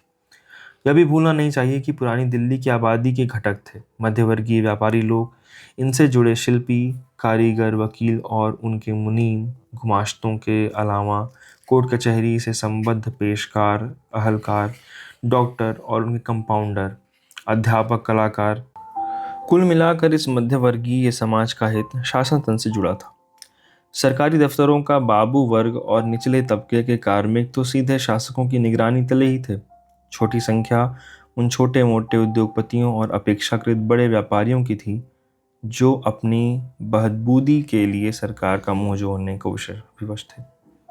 उनकी नज़र राय बहादुरी, राय साहबी और सर के खिताबों पर टिकी थी। दिल्ली विश्वविद्यालय के पहले कुलपति राय बहादुर रामकिशोर शहर के नामी गिरामी वकील थे, और सर श्रीराम और सर शंकर लाल का संबंध उस उद्योग घराने से था जिसको दिल्ली की अनेक प्रसिद्ध शैक्षिक संस्थाओं को खड़ा करने का श्रेय प्राप्त हुआ। कलावंतों को प्रश्रय देने में भी इन घरानों में उत्साह की कमी नहीं थी। धीरे धीरे कलकत्ता के धनाढ्य मारवाड़ी सेठों ने भी भविष्य की योजनाएं बनाकर दिल्ली की तरफ रुख कर लिया था। बिरला और डालमिया परिवार इनमें मुख्य थे। दिल्ली के अपने पुराने बाशिंदों में सेठ छुन्नामल और जगत नारायण जैसों का अलग दबदबा था। शैक्षिक सांस्कृतिक क्षेत्र में दिल्ली आगे बढ़ रही थी। समाज सुधार के कार्यक्रमों के बारे में आर्य समाज काफ़ी सक्रिय था। दीवान हॉल में नियमित हवन प्रवचन के अलावा आए दिन विधवा विवाह, अंतर्जातीय विवाह और शुद्धि के कार्यक्रम निष्पन्न किए जाते थे। हिंदू महासभा की गतिविधियां बिरला मंदिर वाली सड़क पर एक विशाल भवन से चलती थी। रामकृष्ण मिशन की भी एक शाखा सक्रिय हो गई थी। शिक्षा की दृष्टि से भी 1931 से 47 के बीच का समय दिल्ली के इतिहास का महत्वपूर्ण दौर है। एक तरफ शासकों ने मिशनरी उत्साह से इस दिशा में कदम उठाया, तो दूसरी ओर स्वत्व बोध की प्रेरणा से मदरसा, Ghaziuddin Khan Mahavir Jain high school, Indraprastha high school, Hindu college जैसी शिक्षा संस्थाओं की शुरुआत हुई। शासकों की प्रेरणा में Presentation Convent, Queen Mary High School, Saint Thomas और लेडी इरविन जैसे स्कूल खुले, और सेंट स्टीफेन कॉलेज शहर की तंग गली की हवेली से निकलकर कश्मीरी गेट में आ गया। दयानंद एंग्लो वैदिक और एंग्लो अरेबिक संस्थाएं तो पहले ही वजूद में थीं। शिक्षा के इन तमाम प्रयासों के बीच एक बात ध्यान देने की थी, भारतीय भाषाओं के प्रति हीन भावना। दिल्ली की स्थिति और विकट थी। आधुनिक दिखने के लिए अंग्रेजी पढ़ना ज़रूरी था, और कोर्ट कचहरी और पुराने तालीम याफ्ता लोगों की अहले ज़बान उर्दू थी, वह भी फ़ारसी मिश्रित। अलबत्ता दुकानदारों के बही खातों की व्यापारी भाषा शायद देवनागरी का ही कोई अलग रूप थी, जो मुंडी कहलाती थी। उसके लिखने पढ़ने वाले पेशेवर मुनीम होते थे। कुल मिलाकर माहौल में अंग्रेजी का दबदबा था। उसी से प्रेरित होकर घर के 2 बच्चों का दाखिला प्रेजेंटेशन कॉन्वेंट में कराया गया। स्कूल घर के पास और अंग्रेजी था, पर बहुत जल्दी बच्चों में काले गोरे के भेदभाव से प्रेरित एक घटना को लेकर पिताश्री का स्कूल के प्रिंसिपल से झगड़ा हुआ, और खाँटी हिंदुस्तानी में खरी खोटी सुनाकर वे हमें स्कूल छुड़ाकर घर ले आए। पर जिस इंद्रप्रस्थ स्कूल में मुझे दाखिला दिया गया, वहाँ भी हिंदी यानी वर्नाकुलर को छोड़कर बाकी सभी माध्यम अंग्रेजी में ही थे। विद्यार्थियों से उम्मीद की जाती थी कि वे आपस की बातचीत भी अंग्रेजी में ही करें। शायद कक्षा 7 की एक घटना आज भी याद है। लंच के खाली वक्त में हम स्कूल की तंग गैलरी और सीढ़ियों पर धमा चौकड़ी मादरे जमान के सहारे ही मचाते थे। एक ऐसी मौके पर पीठ पर धौल जमाकर उन्होंने सख्त आवाज़ में डांटते हुए जवाब तलबी की, "you idiot, speaking in Hindi." Way 4.5 feet कद की श्याम वर्णा चिरकुमारी मिस रतन थी। अपने कुशल अध्यापन, अनुशासन प्रियता और तीखे मिजाज के लिए ख्यात मिस रतन दक्षिण की रहने वाली थी। सामने के 2 दांत स्थायी मुद्रा में बाहर ही रहते थे। केमिस्ट्री की उन अध्यापिका ने साइंस से मेरा डेरा इसलिए उठवा दिया क्योंकि उनका निश्चित मत था कि साइंस जैसे गंभीर विषय में नियमित रूप से नृत्य करने वाली लड़की की कोई गति नहीं हो सकती। देश की खबरें शहर में रेडियो और अखबार दो ही माध्यमों में पहुंचती थी। यदि खबरों के ये दोनों माध्यम स्वतंत्र होते या फिर दूरदर्शन खबरें सुनाता नहीं दिखाता तो निश्चित रूप से नक्शा कुछ और होता।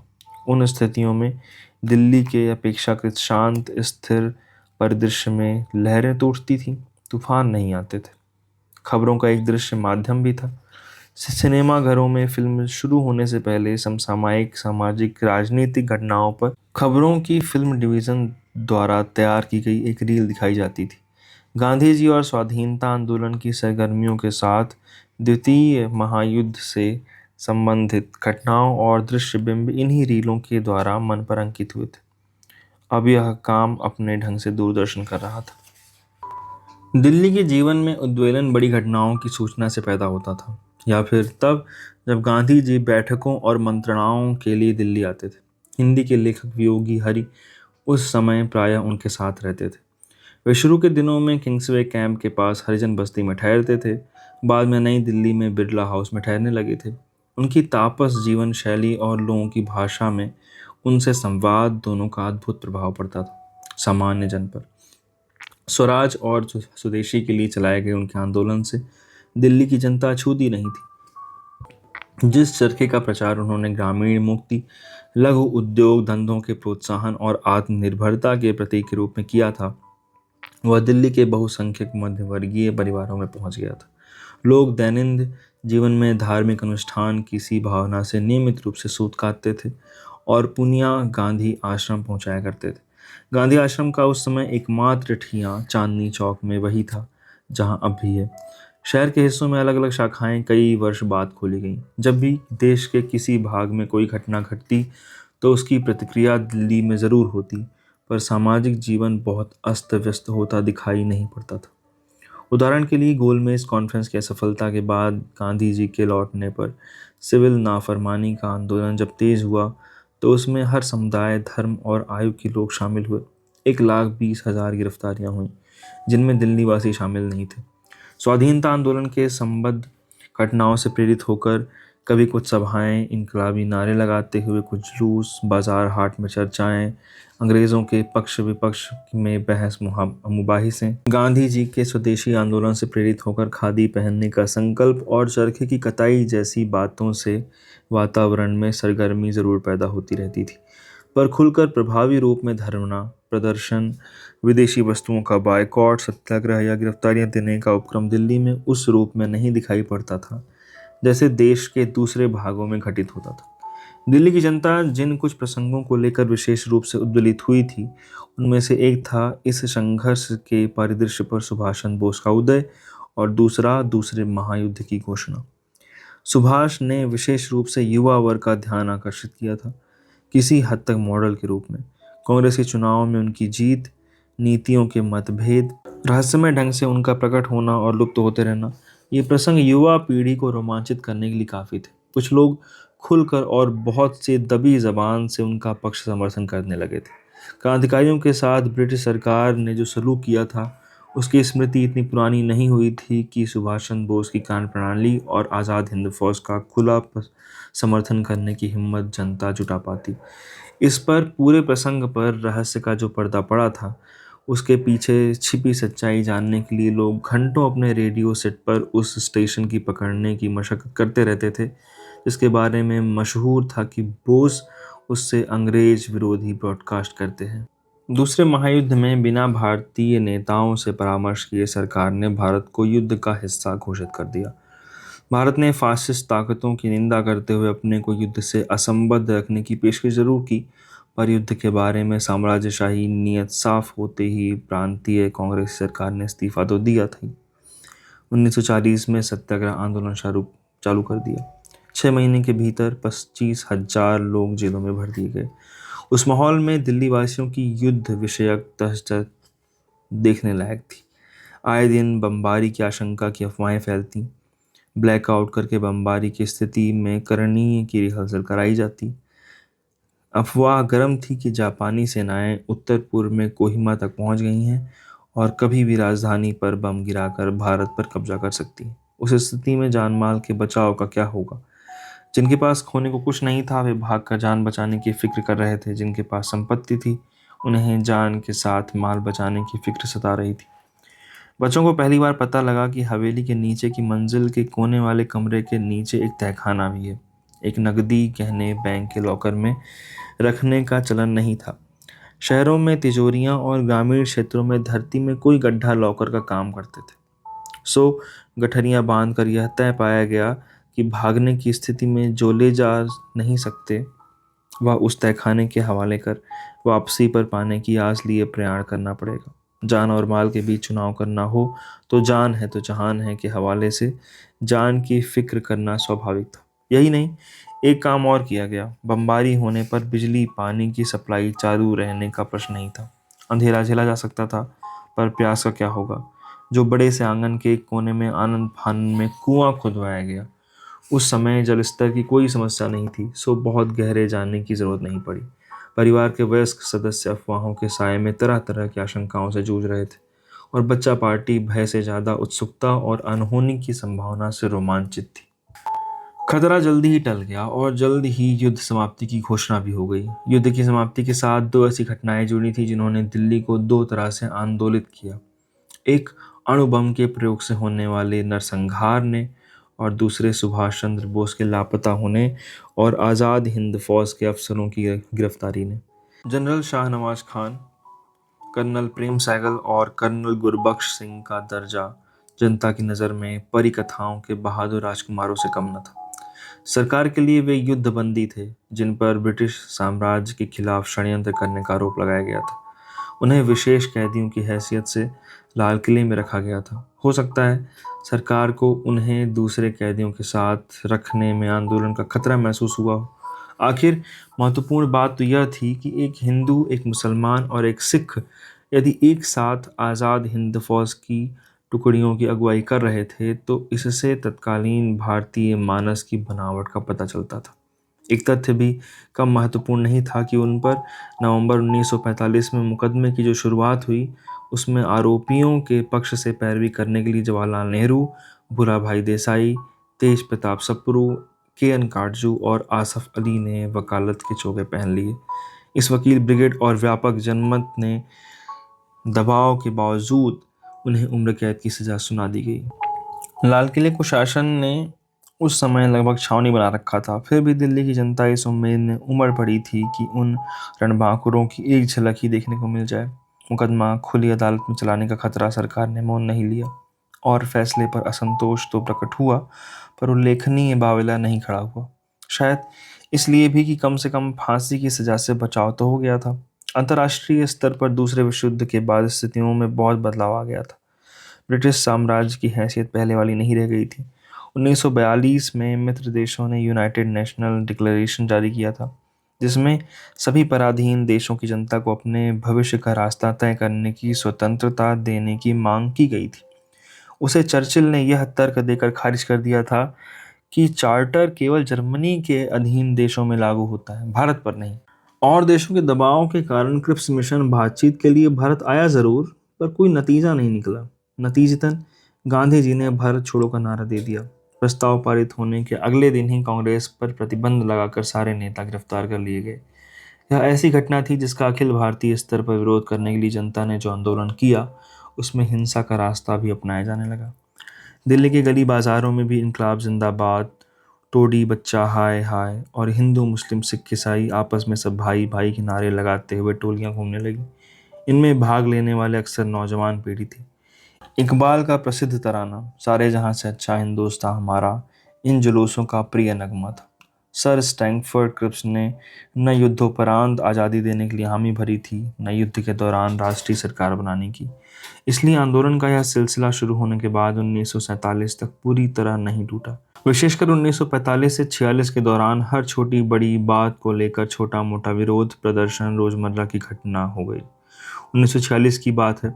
इंद्रप्रस्थ कॉलेज उस समय लड़कियों का दिल्ली में एकमात्र कॉलेज था। विद्यार्थियों की कुल संख्या 250 से कुछ अधिक थी। गिनी चुनी अध्यापिकाएं और सीता परमानंद नाम की बड़ी शालीन अनुशासन प्रिय प्रिंसिपल। किसी मसले पर लड़कियां हड़ताल करके जुलूस निकालने पर उतारू। प्रिंसिपल ने सबको गेट के सामने इकट्ठा कर अनुशासन और पढ़ाई के महत्व पर भाषण दिया। प्रतिक्रिया में यूनियन की प्रेसिडेंट विद्यार्थी नेता का ओजस्वी भाषण हुआ, जिसमें तर्क कम, देश विभक्तिजन्य आवेग अधिक था। साथियों के साहस को ललकारा गया था। प्रिंसिपल ने लोहे का ऊंचा प्रवेश द्वार बंद करा दिया, पर लड़कियों की अच्छी खासी संख्या बगल की दीवार कूदकर जुलूस में नारे लगाती फ्लैगस्टाफ रोड से विश्वविद्यालय की दिशा में प्रदर्शन के लिए बढ़ गई। मामला अनुशासन भंग करने का था। दोनों पक्षों में से कोई झुकने के लिए तैयार नहीं था। प्रिंसिपल ने इसे अपने सम्मान का प्रश्न बनाकर अंततः इस्तीफा दे दिया। यह बात अलग थी कि जिनके कारण यह स्थिति पैदा हुई थी वे ही प्रिंसिपल की विदाई पर जार जार रो रही थी। मुझे यह घटना उस पीढ़ी की चारित्रिक बनावट और मानवीय संबंधों को समझने की दृष्टि से बहुत महत्वपूर्ण लगती है। युद्ध की समाप्ति के समानांतर भारत में दो राष्ट्रों का प्रस्ताव सामने आ गया। इसका बीज यद्यपि 1940 में मुस्लिम लीग के लाहौर अधिवेशन में पड़ चुका था, पर पूरा समर्थन मुस्लिम नेताओं से भी नहीं मिल रहा था। मौलाना आज़ाद जैसे व्यक्तियों और पश्चिमोत्तर प्रांतीय खुदाई खिदमतगार जैसे संगठनों ने इस प्रस्ताव का डटकर विरोध किया और ब्रिटिश सरकार ने लीगियों को प्रोत्साहित किया। विश्व युद्ध की समाप्ति और फासिज्म के पतन के दौरान उपनिवेशों की जनता में स्वतंत्रता की मांग आरोह के चरम को छू रही थी। एशिया और अफ्रीका के देशों में इस अभियान में भारतीय जनता के संघर्ष की स्थिति अपने अहिंसात्मक सत्याग्रही स्वरूप के कारण अद्वितीय और आदर्श थी। 1943 के बंगाल के भयंकर अकाल में लाखों की संख्या में लोगों की मौत ने सरकार की छवि और बिगाड़ दी थी। यूं भी विश्वव्यापी आर्थिक मंदी के उस दौर से खाने कपड़े पर राशन नीति की जो शुरुआत हुई वह लंबे समय तक चली। राशन कार्ड में हर चीज़ के दो खाने, तौल नाप प्रति व्यक्ति के हिसाब से तय, एक खाना मोटे अनाज प्रायः आयातित गेहूं और बिनौले जैसे चावल का, और कपड़े के मद में मिल की बनी मोटी खादी या एक ऐसे कपड़े का जिसे लट्ठा कहा जा सकता था। दूसरे खाने में कुछ छानबीन कर खाने लायक थोड़ा सा देसी गेहूं, कुछ बेहतर चावल, और कपड़े में पॉपलिन और मलमल बाइल। मात्रा एकदम तय। बहुत दिन तक आयातित लाल गेहूं मोटे अनाज के नाम पर चलता रहा। परिवारों में गरीब अमीर जनता के बीच मोटे पतले की अदला बदली आम बात थी। अक्सर यह संबंध मालिक नौकर के बीच बनता था। ब्लैक मार्केट में तब भी मनचाही खरीद फरोख्त संभव थी। परिवारों की देशभक्त पीढ़ी में इस हरकत को लेकर अक्सर टकराव की स्थितियां पैदा होती थी। आज अनाज और तन ढकने लायक कपड़ों के लिए घंटों राशन की दुकानों पर लाइनों में लगे रहने के उस दृश्य की कल्पना भी नहीं की जा सकती। दिल्ली में हलचल तब मची जब स्वतंत्रता देने के नाम पर लॉर्ड और लेडी माउंटबेटन राजधानी पधारे। व्यवहार में बड़े शालीन शिष्टाचारी दंपत्ति, कूटनीति अपनी जगह, नेहरू परिवार की उनसे खूब छनी। गांधी जी बार बार बातचीत के लिए और नेताओं के साथ शिरकत करते रहे, पर नतीजा वही ढाक के तीन पात।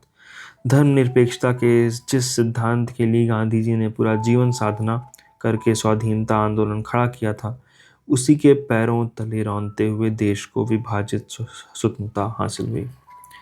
15 अगस्त 1947 का वह दिन दिल्ली के इतिहास में जितना सत्ता के हस्तांतरण के लिए याद किया जाएगा, उतना ही इस बात के लिए कि इस पूरे प्रकरण का सूत्रधार सारी उत्सव धर्मिता को पीठ दिखाकर दूर कलकत्ते में उसी सांप्रदायिकता की समस्या से जूझ रहा था जिसे उसने जीवन का लक्ष्य बनाया था।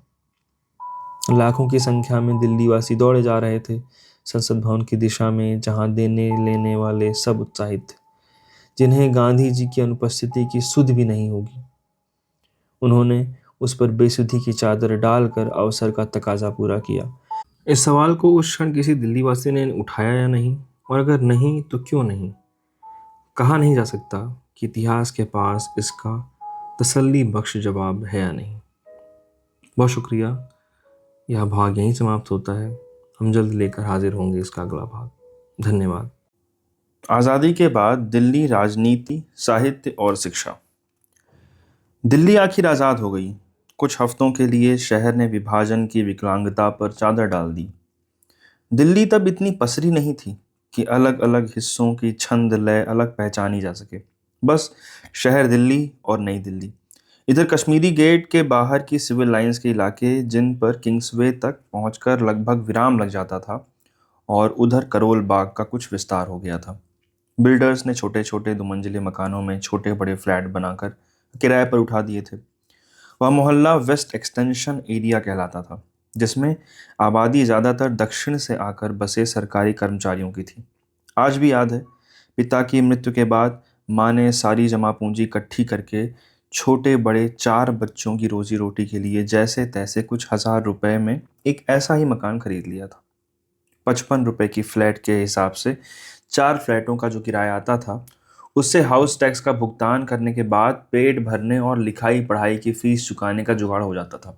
जिस हवेली में रहते थे, वह उन सुनसान सड़क पर थी जिसे आज साइकिल मार्केट यानी एस्प्लैनेड रोड कहा जाता है। पर उसके अधिकांश पर नातेदारों का नाजायज कब्जा था, और मिल्कियत का मामला मुकदमेबाजी की गिरफ्त में था, जिसने ताजिंदगी माँ का पीछा नहीं छोड़ा। ये विषम परिस्थितियां अपनी जगह और आज़ाद होने की उमंग अपनी जगह। बेपढ़ी लिखी पूरी तरह गृहस्थनी माँ गांधी जी की परम भक्ति थी। घर में चरखे का प्रवेश उन्होंने ही कराया, और बच्चों ने सूत काटना भी उन्हीं से सीखा। वही कते सूत की पुनिया इकट्ठी करके चांदनी चौक में गांधी आश्रम में पहुंचा देती थी। राजनीति की पेचीदगियों से बेखबर पर देशभक्ति की भावना से पूरी तरह सराबोर। कहीं किसी नेता का भाषण हो, जितना घरेलू सीमाओं के भीतर संभव होता, वे पहुंचने की भरसक कोशिश करती। कांग्रेस के सब बड़े नेता उनके सम्मान के पात्र। जो नाम स्वाधीनता आंदोलन के संदर्भ में कानों में पड़ते थे, उनमें प्रमुख थे जवाहरलाल नेहरू, मौलाना अबुल कलाम आज़ाद, सरदार पटेल, और महिलाओं में सरोजनी नायडू और राजकुमारी अमृत कौर। इनके अलावा कृपलानी दंपति, आचार्य जेबी और सुचेता जी, और महात्मा गांधी की डॉक्टर और सहयोगी होने के नाते डॉक्टर सुशीला नैयर। नाम और भी थे, पर सबके सरताज तो गांधी जी ही थे। दूरदर्शन तो था नहीं। उनकी छवि या तो अखबारों में छपी तस्वीरों के आधार पर बनी थी, या रेडियो में सुनी खबरों के सहारे।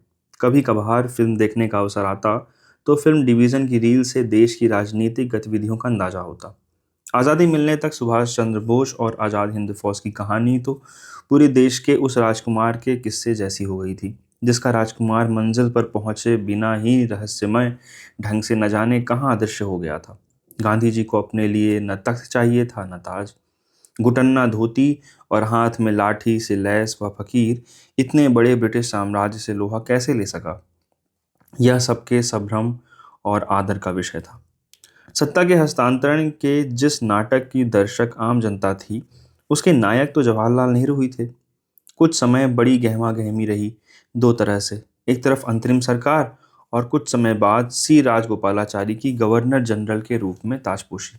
बाद में मंत्रिमंडल का गठन, लॉर्ड माउंटबेटन की विदाई, गवर्नर जनरल की जगह राष्ट्रपति राजेंद्र प्रसाद का चुनाव, और दूसरी तरफ पंजाब से विस्थापित लाखों शत विक्षत लोगों की भीड़। सरकार, स्थानीय प्रशासन और आम जनता सब अपने अपने स्तर पर इस नई स्थिति का सामना कर रहे थे। तब उम्र ऐसी नहीं थी कि राजनीतिक घटनाओं की भीतरी पेचीदगियों समझ में आती। उम्र से ज्यादा पारिवारिक माहौल नासमझी के लिए जिम्मेदार था। मध्य वर्ग के व्यापारी परिवार की उस पहली पीढ़ी के बच्चे थे हम, जिन्होंने शिक्षा में रुचि दिखाई थी। आज की तरह सारे जहां की खबरें आनन फानन में दूरदर्शन के माध्यम से साकार नहीं होती थी। अखबार और रेडियो से घटनाएं शाब्दिक रूप में पहुंचती थीं, और छपे और देखे चेहरों के आधार पर वे कल्पना के सहारे साकार बिंबों का रूप लेती थी। सुनी सुनाई बातों के आधार पर प्रचलित धारणाओं को ही मन में धार कर संतुष्ट रहते थे सब। जानकर होने का असंतोष अधिक मायने रखता था। घटनाओं की तह में जाकर उनका विश्लेषण करने या सहमति असहमति की शब्दावली में सोचने का जैसे सवाल ही नहीं उठता था। राजनीतिक पार्टी के नाम पर दबदबा सिर्फ कांग्रेस का था। स्वाधीनता आंदोलन की बागडोर उसी के हाथ में थी। क्रांतिकारियों की शहीदाना भूमिका को बड़े सम्मान से देखा जाता था। मुस्लिम लीग और जिन्ना के प्रति जो आक्रोश इतर समुदायों में था, वह विभाजन के साथ जुड़ी सांप्रदायिक घटनाओं के साथ हिकारत और धिक्कार के भाव में बदल चुका था। माउंटबेटन ने पूरे प्रसंग का निर्वाह जिस सहृदयता और कूटनीतिक गर्भित उदारता से किया था, उसके कारण ब्रिटिश सरकार के प्रति आक्रोश भी ठंडा हो चला था। यहाँ तक कि जो जुलूस, प्रदर्शन, नारेबाजी आज़ाद हिंद फौज के अफसरों के मुकदमे के दौरान जनता के रोष और सरकार के विरोध की अभिव्यक्ति के लिए आम बात थी, उसका भी जोश अब शांत हो चुका था। पूरे प्रसंग में कांग्रेस की भीतरी मतभेद सुलह सफाई की पूरी प्रक्रिया गुजर जाने के बाद पारित प्रस्तावों के रूप में सामने आते थे। सामान्य जन को हांडी के भीतर जो पाक प्रक्रिया चलती रहती थी उसका आभास भले ही होता हो, ब्यौरे तो वर्षों तक ज्ञात नहीं हो सके। आज़ादी तो आखिर आज़ादी थी, भले ही कटी फटी रही हो। रचनाकार या तो चुप थे या दबी जबान से आज़ादी का आह्वान कर रहे थे। पर जो गुजर चुका था उसकी टीस तो दिलों में रही ही होगी, वरना कवि की जबान पर ऐसी बात कैसे आती। आज जीत की रात, पहरुए सावधान रहना। पीड़ा सरहद के उधर भी थी। बड़ी पीड़ा से फैज़ ने सुबह आज़ादी में लिखा होगा, ये दाग दाग उजाला, ये शब गुजीदा सहर, वो इंतज़ार था जिसका, ये वह सहर तो नहीं। तमाम हर्षोल्लास के बावजूद कुछ ऐसा था जो भीतर ही भीतर टीस रहा था। एक तो वे अनुभव जिनसे वक्त के उस दौर में दिल्ली वाले गुजरे थे, दूसरी यह वर्तमान वास्तविकता जो विकराल मुंह बाए सामने खड़ी थी, शरणार्थी की शक्ल में। इस बात से इनकार नहीं किया जा सकता कि सांप्रदायिक दंगे उस विकराल रूप में दिल्ली में प्रायः उस पैमाने पर नहीं होते थे जैसे देश के दूसरे भागों में। कुछ होते नहीं थे और कुछ होने नहीं दिए जाते थे। दिल्ली आखिर देश की राजधानी थी। इसके अलावा शहर की बसागत ऐसी थी कि दंगाइयों को दंगे की शुरुआत नाप तौल कर करनी पड़ती थी। कुछ घनी मुसलमान बस्तियों के इलाके थे जिनमें मुख्य रूप से जामा मस्जिद के एक तरफ के तमाम गली मोहल्लों के अलावा हौज काजी और तुर्कमान गेट के कुछ हिस्से शामिल थे। लाल कुएं से जो सड़क सीधी बल्ली मारान की तरफ जाती थी उस पर भी बीच बीच में हिंदू मोहल्लों की संख्या बहुत कम नहीं थी। जाहिर है कि सब एक दूसरे के प्रति सशंक सहमे डरे से अपने अपने सांकल कुंडों की मजबूती की थाह लेते हुए यह वक्त का तकाजा था कि सारी आपसदारी के बावजूद जो मुस्लिम समाज हिंदुओं के मन में बराबर कुछ कुछ आतंक का कारण रहता था वह खुद सहमा संकुचित संदेहग्रस्त हो चला था। यह कड़वी सच्चाई है कि मुसलमानों के साथ दोस्तियों और खान पान का निर्वाह करने के अपने कायदे, अपने कोड थे, जिन्हें दोनों वर्ग बिना कहे समझते थे और ऐतराज भी नहीं करते थे। पिताजी जब तक जीवित रहे, व्यापार के नाते अफसरों से संबंध बनाए रखना व्यापारिक दृष्टि से ज़रूरी था। वे तबीयत के शौकीन और कला प्रेमी थे। बच्चों की उर्दू शिक्षा के लिए एक मौलवी साहब और गाना सिखाने के लिए उस्ताद चांद खां और तबले की संगत के लिए मशहूर उस्ताद काले खां की आमद तो नियमित रूप से होती थी। इनके अलावा आकाशवाणी के तत्कालीन स्टेशन डायरेक्टर बुखारी साहब की मेहमानदारी का मौका भी गाहे बगाहे आता रहता था। दावतों के मौके पर एक खास अलमारी से चीनी के बर्तन उन खास मेहमानों के लिए निकाले जाते और दावत के बाद धुलाई सफाई करके वापस वहीं बंद कर दिए जाते थे। अगर पीतल के बर्तनों का संसर्ग हो जाता तो कोयलों की गर्म राख से तपाकर उनकी शुद्धि की जाती थी। यह विचित्र किस्म का अछूतवाद था जिसका निर्वाह व्यवहार की अनिवार्यता मानकर सहज रूप से किया जाता था। दिलचस्प बात यह थी कि इसमें मेहमान के रुतबे से कोई फर्क नहीं पड़ता था। सामान्य जीवन में दिन ढलने के बाद तो महिलाओं बच्चों को जामा मस्जिद के इलाके की तरफ जाने की इजाज़त थी ही नहीं। एस्प्लेनेड रोड पर भी सन्नाटा पसर जाता था। चौड़ी बाजार की उधर की तरफ तो दिन में भी जाना बचाया ही जाता था। जाने के स्थल दो ही थे, दोनों उर्दू बाजार के आगे उस सड़क पर जो दरियागंज पर जाकर खत्म होती हैं। इनमें एक था विक्टोरिया जनाना अस्पताल और दूसरा जगत सिनेमा। फिल्म तो शहर के लफंगों के सिवा कोई अकेले देखता नहीं था। पूरे के पूरे परिवार कभी कभार बड़ी उत्सवधर्मी मानसिकता से इकट्ठे जगत सिनेमा में जाते थे, जो कि वह सेठ जगत नारायण खन्ना की मिल्कियत थी। अस्पताल में सीढ़ियों से ज़्यादा बुरके ही नजर आते थे। बोलचाल में उसे मछली वाला अस्पताल कहा जाता था। हिंदू परिवार या तो नज़दीकी के कारण या आपात स्थिति में ही उसका उपयोग करते थे। दो दरगाहें और थीं जिन पर हर वर्ग के श्रद्धालु कोई मनौती मांगने या किसी चमत्कार की उम्मीद में उपस्थित होते थे। एक जामा मस्जिद के साये में और दूसरी सड़क पार करके लाल किले की तरफ। इन दरगाहों की दूरव्यापी मान्यता का सबूत मुझे 2 साल पहले तब मिला जब प्रसिद्ध कहानीकार उषा प्रियमवदा अपने बसंत कुंज के फ्लैट से टैक्सी लेकर हरे भरे पीर की दरगाह पर चढ़ावा चढ़ाने पहुंची। पता लगा कि उनकी बड़ौदा वासिनी दिवंगत बड़ी बहन ने कभी कोई मन्नत मांगी थी। यह अभियान उसी के पूरा होने पर कृतज्ञता ज्ञापन के लिए किया गया। हमारा परिवार बरसों इसी दरगाह से एक फलांग भर की दूरी पर रहता रहा। पर आर्य समाजी संस्कारों वाली माँ ने न कभी पंडितों मौलवियों की तरफ रुख किया और न मंदिरों दरगाहों की तरफ। अलबत्ता जैन परिवार से संबंध हो जाने के कारण कभी कभार जैन मंदिरों और तीर्थ स्थलों के दर्शन करने में उन्हें आपत्ति नहीं होती थी, पर वे नगरों में दिगंबर मुनियों के प्रवेश और घनी आबादी वाली बस्तियों में उनके भ्रमण के औचित्य को कभी स्वीकार न कर सकीं। न वे कभी उनकी प्रवचन सभाओं में गईं और न ही कभी उनके आहार के लिए चौका लगाने का पुण्य लाभ करने की बात उनके मन में आई। पर जैन मंदिरों के रखरखाव की स्वच्छता से वे हमेशा प्रभावित रहती थी। कुछ बचपन के संस्कारों ने और कुछ आजीवन संघर्ष करते रहने की नियति ने उस अपढ़ स्त्री को अद्भुत रूप से विवेकवान, तर्कशील और मानवीय बना दिया था। जब विभाजन के संदर्भ में दंगों का कहर बरपा तो बेहद चौकस हो गईं। आँख कान खोले हर समय जामा मस्जिद की तरफ से किसी अप्रत्याशित हमले की आशंका से ग्रस्त मुसलमानों को वे मूलतः हिंसक कौम समझती थीं। उन्होंने इस बात की बाकायदा तैयारी की थी कि यदि उस दिशा से किसी गिरोह ने हमला किया तो क्या किया जाएगा। उनके इस भय की ठोस वजह थी दोनों समुदायों के सरकारी स्तर पर स्थानांतरण की व्यवस्था के प्रसंग में जामा मस्जिद के ठीक सामने उन्हीं दिनों मेओ समुदाय के लोग आकर बसाए गए।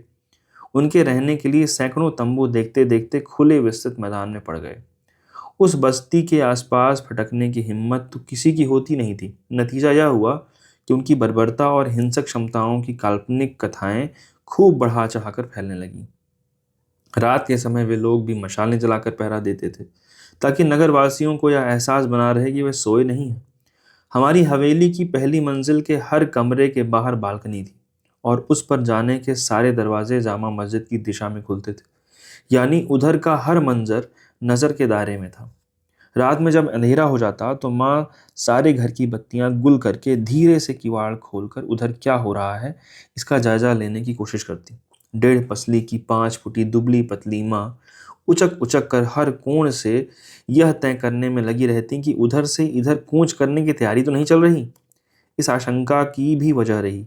रह रहकर उधर से रात में संवेद और बुलंद आवाज में उठता अल्लाह अकबर, शायद असुरक्षा के भाव से अपनी संगठित सामुदायिक ताकत का एहसास कराने के लिए।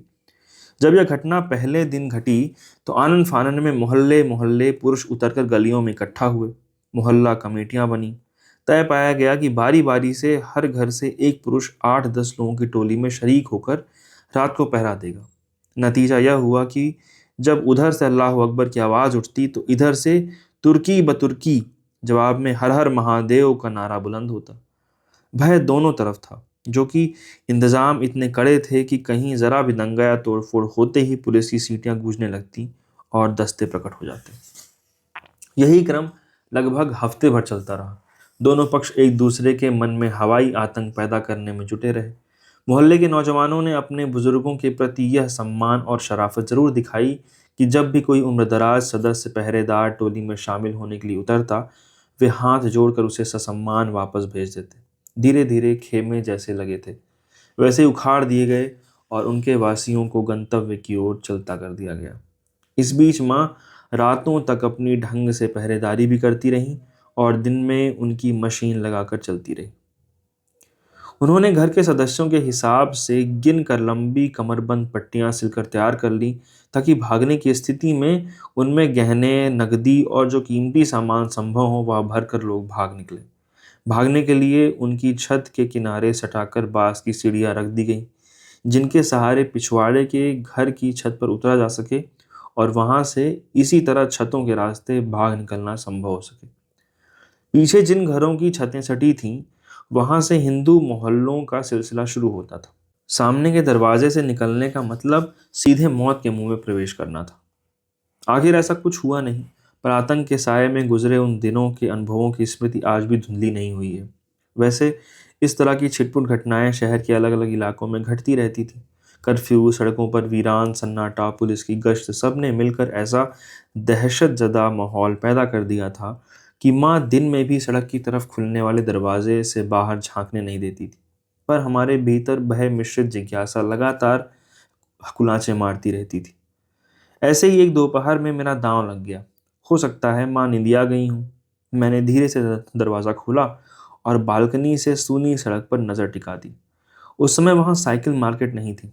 सड़क पार दूर तक फैले परेड ग्राउंड की वीरानगी सड़क के सन्नाटे को और गहरा कर रही थी। तभी जामा मस्जिद की तरफ से उस वीराने को चीरती हुई साइकिल पर एक मानव मूर्ति धीरे धीरे चांदनी चौक की दिशा में आगे बढ़ती दिखाई दी। कैरियर पर 6-7 साल का बच्चा बैठा था। सन्नाटा इतना था कि साइकिल के पहियों की आवाज़ भी साफ सुनाई पड़ रही थी। यह व्यक्ति धीरे धीरे हमारे घर के सामने से गुजर ही रहा था, तभी बगल की गली में 3-4 जवान लड़कों की टोली मारो मारो का हल्ला बोलती हुई उस पर टूट पड़ी। हाथ के लपलपाते छुरे से उन्होंने उसकी पीठ को गोद डाला। खून का फवारा छूटा, साइकिल लड़खड़ाई और देखते देखते बचाओ बचाओ और गुहारता हुआ वह आदमी धराशायी हो गया। शोर शराबे के बीच पुलिस की सीटियों और कदमों की आवाज़ एक साथ सुनाई पड़ी, मानो वे उसके पीछे ही आ रही हूँ। हत्यारे मौकाए वारदात से ताबड़तोड़ भागे और हमारी ही दहलीज ठेल कर घर के भीतर दाखिल हो गए। घर में हड़कंप मच गया। सब अपने कमरों से बाहर, पुरुषों ने जीने के नीचे दौड़ लगाई ताकि उन्हें ऊपर चढ़ने से रोका जा सके। घर वाले उनसे हाथ जोड़कर बाहर जाने की विनती कर रहे थे और वे अखबार के कागज़ों की फरमाइश कर रहे थे ताकि छुरे में लगे खून को पोंछकर साफ कर लें। सब अपनी अपनी जगह लाचार थे। अखबार से खून को पोंछकर मारने वाले ने शर्ट उठाकर उसे पाजामे से बंधे खोल में खोंच लिया और वे सीढ़ियों से बने पाखाने में खून सने कागज फेंककर जिस तेजी से आए थे उसी फुर्ती से गायब हो गए। मानवीयता और औचित्य बोध ऐसी स्थितियों में हवा हो जाते हैं और आत्मरक्षा का भाव प्रमुख। तत्काल चिंता इस बात की थी कि अगली आमद पुलिस वालों की ना हो, वरना झंझट होगी। जल्दी जल्दी उन रक्त रंजित कागजों को पलीता लगाकर घरवाले खून के धब्बों को पोंछने मिटाने में जुट गए। सबकी बोलती बंद थी और मेरी लगभग घिघी बंदी थी। किवाड़ बंद करते मैंने इतना और देखा था कि वह बच्चा रोता हुआ उठकर पैदल चलता जा रहा था। हत्यारों ने उसकी जान बख्श दी थी। पुलिस वालों ने उसका क्या किया कोई नहीं जानता। पुलिस ने गली तक आने की कानापुरी की, पर आशंका के विरुद्ध किसी ने घर का रुख नहीं किया। इस पूरे कांड में मुश्किल से 10 मिनट का समय लगा होगा, पर मन पर छाप ऐसी की छपी। सुनी खबरों के निहितार्थ कुछ और गहराई में समझ आने लगे। झुंड के झुंड शरणार्थियों का मसला अलग ढंग का था। आधे अधूरे जिन परिवारों के दूर दराज के रिश्तेदार जहाँ जहाँ थे, उन्होंने पहला पड़ाव वहीं डालने की कोशिश की। अधिकांश परिवार एक खेप में साथ नहीं निकल पाए थे। जो आ गए उनके जहाँ सींग समाये वे वहीं घुस बैठे। उन हर तरह टूटे हारे लोगों के लिए यह अस्तित्व का प्रश्न था। ऐसी स्थितियों में नैतिकता, औचित्य, यहाँ तक कि मानवीयता भी पीछे छूट जाती है। मुख्य रहता है आत्मरक्षा और उसके बाद अपनों की रक्षा का सवाल। खुद पांव टिकाने के बाद जो पीछे रह गए थे, लोगों ने उनकी खोज खबर के लिए शरणार्थी कैंपों के चक्कर काटने शुरू किए। हर परिवार की कुछ साझा और कुछ अपनी अपनी अलग दास्तान थी। कुछ व्यवहार बुद्धि और विवशता के दबाव में काफ़ी परिवारों ने उन मकानों पर माल असबाब सहित कब्जा कर लिया जिन्होंने छोड़कर मुस्लिम परिवार भाग निकले थे। यह सुनी सुनाई नहीं, आंखों देखी बात है। पहाड़गंज में शीला सिनेमा के पास सकरी सी गली के बीच एक मोहल्ला था, दरीबा पान। उसके एक छोटे से आंगन के चारों तरफ बने 3 कमरों में जिस कायस्थ दंपति ने शरण ली, उनकी 6 बेटियां और 3 बेटे थे। इत्तेफाक से क्रम में 2 बेटियों का नंबर पहले था और फिर एक बेटे के बाद 2 बेटियों के क्रम से परिवार की गिनती पूरी हुई थी। इतने बच्चों के माँ बाप की उम्र का अंदाजा लगाया जा सकता है। कोई बच्चा इस काबिल नहीं था कि कमाकर परिवार के भरण पोषण में हाथ बटा सके। इस परिवार की तीसरी बेटी बंटवारे के 7 वर्ष बाद जब एमए में मेरी सहपाठी हुई, तब उस परिवार के इतिहास से परिचय हुआ। तब भी आकाशवाणी में अनाउंसर की नौकरी करके वह जैसे तैसे पढ़ाई जारी रखने के लिए संघर्ष कर रही थी। बड़ी 2 बहनें तब तक काम पकड़ चुकी थीं, बाकी बच्चे पढ़ रहे थे। बात की कहानी यहाँ अप्रासंगिक है, पर उनका कहना था कि लाहौर से भागते समय तन के कपड़ों के सिवाय वे कुछ साथ न ला सके थे। ऐसा बहुतों के साथ हुआ था, खासकर लाहौर निवासियों के साथ। बंटवारे की बातचीत के दौरान लाहौर विवाद का मुद्दा था। मुस्लिम आबादी को आशंका और हिंदुओं को विश्वास था कि लाहौर भारत के हिस्से में आएगा। मुस्लिम जनता हिंदुओं की संभावित संपत्ति को तबाह करके शहर छोड़ना चाहती थी और हिंदू परिवारों को भारत चलता करके इस उम्मीद में डटे रहना चाहते थे कि जो गए हैं वे भी आखिर वापस लौटेंगे। राजी सेठ के पिता के साथ यही हुआ था। उम्र का बड़ा हिस्सा फ्रंटियर के शहर नौशेरा में पठानों के बीच गुजार कर कुछ ही वर्ष पहले वे लाहौर आकर बसे थे। लाहौर धूं धूं जल रहा था और इंसानियत के सहज विश्वासी श्री देशराज त्रेयन को न मुसलमानों से डर लग रहा था और कहीं न कहीं यह विश्वास गहरे कर दिए गए थे कि बड़ी बहू की जचगी के बाद परिवार ही वापस लौटेगा। जो ना होना था न हुआ। फैसला हुआ और लाहौर पाकिस्तान में चला गया। बदली हुई स्थिति में बचे खुचे हिंदू जान हथेली पर रखकर जाने कैसे कैसे भागे। कुछ बचे, कुछ वहीं या रास्ते में कत्ल हुए। सुनी सुनाई खबरों के आधार पर जिन पिता को परिवारों ने दंगों की भेंट चढ़ा मान लिया, जब किसी शिविर में उनके होने की खबर मिली तो परिवारियों की मनस्थिति कैसी होगी अनुमान लगाया जा सकता है। दो भाइयों के एक संयुक्त परिवार ने तो 7 जंतर मंतर रोड पर ठीक कांग्रेस के स्थानीय कार्यालय के पीछे के आउट हाउसेज में ही डेरा डाल दिया था, जो 10 साल पहले तक कायम था। बाद में परिवार का विस्तार होने लगा और वे मकान रख रखाव के बगैर खंडहर हो चले तो सुना गया कि वे इकाइयों में बंटकर वहां से निकले। मुआवजे में ऐठा या ईश्वर जाने, ऐसा न जाने कितने किस्से हैं और उन विस्थापितों के अपने अस्तित्व की लड़ाई लड़ने के बारे में। पर एक बात तय है, कुछ ऐसा है उस प्रदेश की आबो हवा और मिट्टी में जिसने ऐसी जाबाज कौम पैदा की। गिरते पड़ते आकर उन्होंने जहां पांव रखा वहीं मजबूती से जमा लिया। सरकार ने अपने ढंग से शिविरों की व्यवस्था की। ऐसा सबसे बड़ा शिविर पुराने किले में था और बाकी शहर के दूसरे स्थानों पर। इतनी बड़ी संख्या में लोगों की व्यवस्था की अपनी कठिनाइयां और खामियां थीं, पर जितनी हिम्मत से इन लोगों ने स्थिति का सामना करते हुए आनन फानन में अपने लिए राहें निकाली थीं, उसके सामने धीमी चाल से चलने वाला दिल्ली का जनजीवन जैसे स्तब्ध हो गया। उन्होंने फेरी लगाई, पटरियां बिछाई, ठेलों पर सब्जियां बेचीं, छोटा मोटा जो काम जिससे बना वही बिना किसी शर्मिंदगी या गुरेज के उठा लिया, पर भीख नहीं मांगी। दिल्ली वालों ने श्रम का महत्व और गौरव उनसे सीखा और दिल्ली फैलती चली गई कई गुनी रफ्तार से। इनके जीवट और उत्साह से ही संभव हुआ कि बाजार के बाजार इनके नाम लिख गए।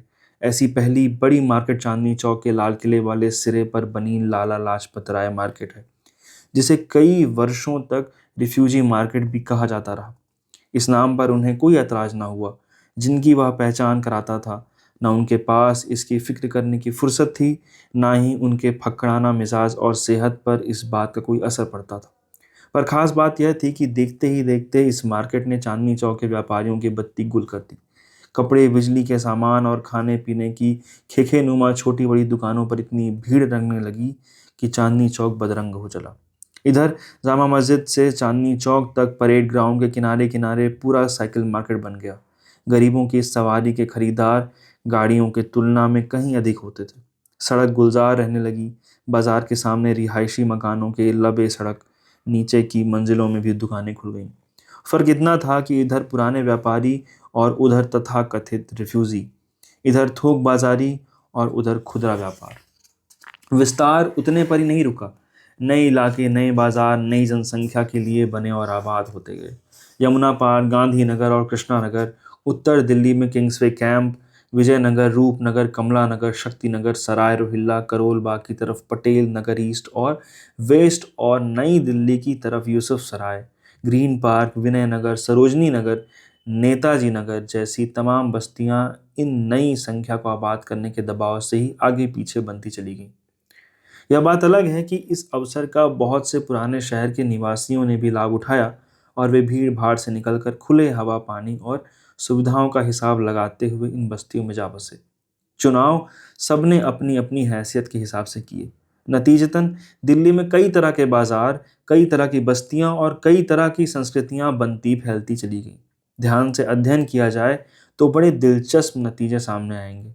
वह समाजशास्त्रियों के अध्ययन का विषय है। एक बात सामान्य थी, सब पुराने दिल्ली वालों को शिकायत थी कि इन नवागंतुकों ने दिल्ली की संस्कृति को लगभग हड़प लिया। यह शिकायत कितनी सच थी, इसे प्रमाणित करने की जरूरत नहीं, लेकिन यह तय है कि यह आमद अनायास ही एक संस्कृति हमले की तरह थी, जिसने बोली बानी, खान पान, तौर तरीके, यहाँ तक कि मूल्य व्यवस्था तक को अपने प्रभाव में ले लिया था। दिल्ली वालों की शाइस्तगी, नून मेख वाली विलंबित लय, बोली बानी की नफासत, पहनने ओढ़ने की नखरे वाली रवायतें, तीज त्योहार सब इस अंधड़ की चपेट में आ गए थे। जो आए थे उनके लिए संस्कृति का सवाल था, अस्तित्व का सवाल था। ऐसे में तथाकथित नैतिकता, मूल्य, सभ्यता, संस्कृति के मुलाहिजे हवा हो जाते हैं। जिनकी जिंदगियां दांव पर लगी थीं, उनके लिए न इसके बारे में सोचना संभव था, न ही इसका अवकाश था। जैसे जैसे इनकी स्थिति सुधरती गई, व्यापार पर इनकी पकड़ मजबूत होती गई। पूरा सर्राफा इनका हो गया। चांदनी चौक के भीतरी कटरों में थोक व्यापार के तमाम छोटे बड़े थोक व्यापारी ठिकाने इन्होंने खरीद लिए। आधे से ज्यादा सदर बाजार और पहाड़गंज में यही चेहरे नजर आने लगे। इस नई आबादी के उत्साह और जीवट और कर्मठता के सामने पुराने निवासियों का हाय दिल्ली का राग अलापने के अलावा कोई चारा नहीं था। इतना जरूर था कि क्रमशः इस वर्ग की नेक नामी कुछ ऐसी हो गई कि न इन्हें कोई किराए पर जगह देकर राजी था, न व्यापारिक संबंध बनाकर। एक तरफ यह आलम था, दूसरी तरफ राजधानी के राजनीतिक हलकों में बड़ी सक्रियता थी। नेहरू ने अंतरिम सरकार के बाद जिस मंत्रिमंडल का गठन किया, उसमें मौलाना आज़ाद भी थे, जगजीवन राम भी, श्यामा प्रसाद मुखर्जी भी थे और सरदार पटेल भी। राजकुमारी अमृत कौर भी थीं और बलदेव सिंह भी। बाद में संविधान के प्रधान शिल्पी तो डॉक्टर अंबेडकर ही हुए। ऐसी धर्म जाति लिंग निरपेक्ष राजनीति दृष्टि नेहरू के बाद विरल होते होते अंततः विलुप्त हो गई। वे सच्चे अर्थ में लोकतांत्रिक दृष्टि संपन्न प्रधानमंत्री थे, इसलिए मतभेदों के बावजूद सबके सम्मान और विश्वास के पात्र थे। उसी दौरान दिल्ली में ही एक और आस्था केंद्र था, जिसकी तरफ लोग लगभग धर्म भावना से, आत्मा के अनुरोध से खींचे चले जाते थे। राजनेता भी और जनता भी। इसके सूत्रधार और नायक गांधी जी थे। सत्ता का सूत्र तो उन्होंने कहीं पकड़ा ही नहीं, पर उनकी राय लेना, संकट की घड़ी में मध्यस्थता और सुलह समझौते के लिए उनकी तरफ रुख करना बदस्तूर कायम था। मतभेदों के बावजूद नेहरू तब भी उनकी आंखों के तारे थे। गांधी जी को जैसे समझ में आ गया था कि देश की राजनीतिक बागडोर उनके हाथ से निकल चुकी है, पर उनकी चिंताएं तो सामाजिक शांति और सांप्रदायिक सौहार्द से जुड़ी थीं। वे दिल्ली लौट आए थे। तीन मूर्ति पर बिरला भवन में संध्या वेला में उनकी प्रार्थनाएं सभाएं होती थीं। जब जब दिल्ली में रहते, उनका नियमित कार्यक्रम होता था। शाम को निर्धारित समय पर खुले प्रांगण में जनता इकट्ठी होती, परम श्रद्धा भाव से। वे धीमी चाल से युवा कंधों का सहारा लिए सभा स्थल में प्रवेश करते। सर्वधर्म समभाव की भावना से गीता, कुरान, गुरु ग्रंथ साहब के अंशों के पाठ के बाद सभा वैष्णव जंतो तेने कहिए पद के गायन से शुरू होती। उसके बाद गुजराती मिश्रित हिंदी में बहनों और भाइयों को संबोधित करते हुए वे अपना प्रवचन आरंभ करते। किसी न किसी समसामयिक विषय पर शांति और सद्भावना बनाए रखने की अपील के साथ वे बड़ी मार्मिक निष्ठा से अपनी बात कहते। बिना भेदभाव के हर धर्म, आयु और वर्ग के लोग इन प्रार्थना सभाओं में इकट्ठे होते। बड़ी संख्या ऐसे लोगों की थी जो नित्य नियम से वहां उपस्थित दर्ज करते। माँ हम बड़े बच्चों को साथ लेकर यथासंभव वहां पहुंचने का प्रयास करती। घर में बग्घी नुमा तांगा था। जब वह सुलभ नहीं होता तो वे सवारी के तांगे में लद फंद कर सदल बदल पहुंचती थी। इतना अनुशासन, इतनी शांति धार्मिक प्रवचनों में भी कभी नहीं दिखाई पड़ी। सबकी टकटकी उस गैलरी की तरफ लगी रहती, जिधर से आकर वे जमीन पर बैठी निस्पंद जनता के सामने बरामदे में स्थान ग्रहण करते। उन सभाओं में उपस्थित अपने आप में एक अनुभव होती थी। कुछ ऐसा था वचनों से परे, जिसका स्पंदन उस वातावरण में महसूस किया जा सकता था। शायद उनकी सत्यनिष्ठा, त्याग, आत्मविश्वास, जिससे उनकी वाणी में कायल करने की शक्ति आती थी। जब कोई बड़ी घटना घटती तो उनकी वाणी करुणा और कातरता से जैसे आर्द्र हो आती थी। 15 अगस्त की परिणामी घटनाओं से उनकी वाणी के ओज का हरण कर लिया था। राजनीति से उनका भरोसा जैसे उठ गया था, पर जनता पर उनका और उन पर जनता का विश्वास कायम था। हाल ही में पुरुषोत्तम अग्रवाल ने अपनी अल्पता के प्रयोगों की चर्चा करते हुए एक घटना का जिक्र किया है। खालिस्तानी आंदोलनों के समर्थक से दमदमी टकसाल में हुई एक बातचीत का जो टुकड़ा उन्होंने उद्धृत किया है, उसकी सच्चाई में अगर वह मनगढ़ंत भी होता तो भी मुझे संदेह ना होता, क्योंकि कभी कभी fact is stranger than fiction.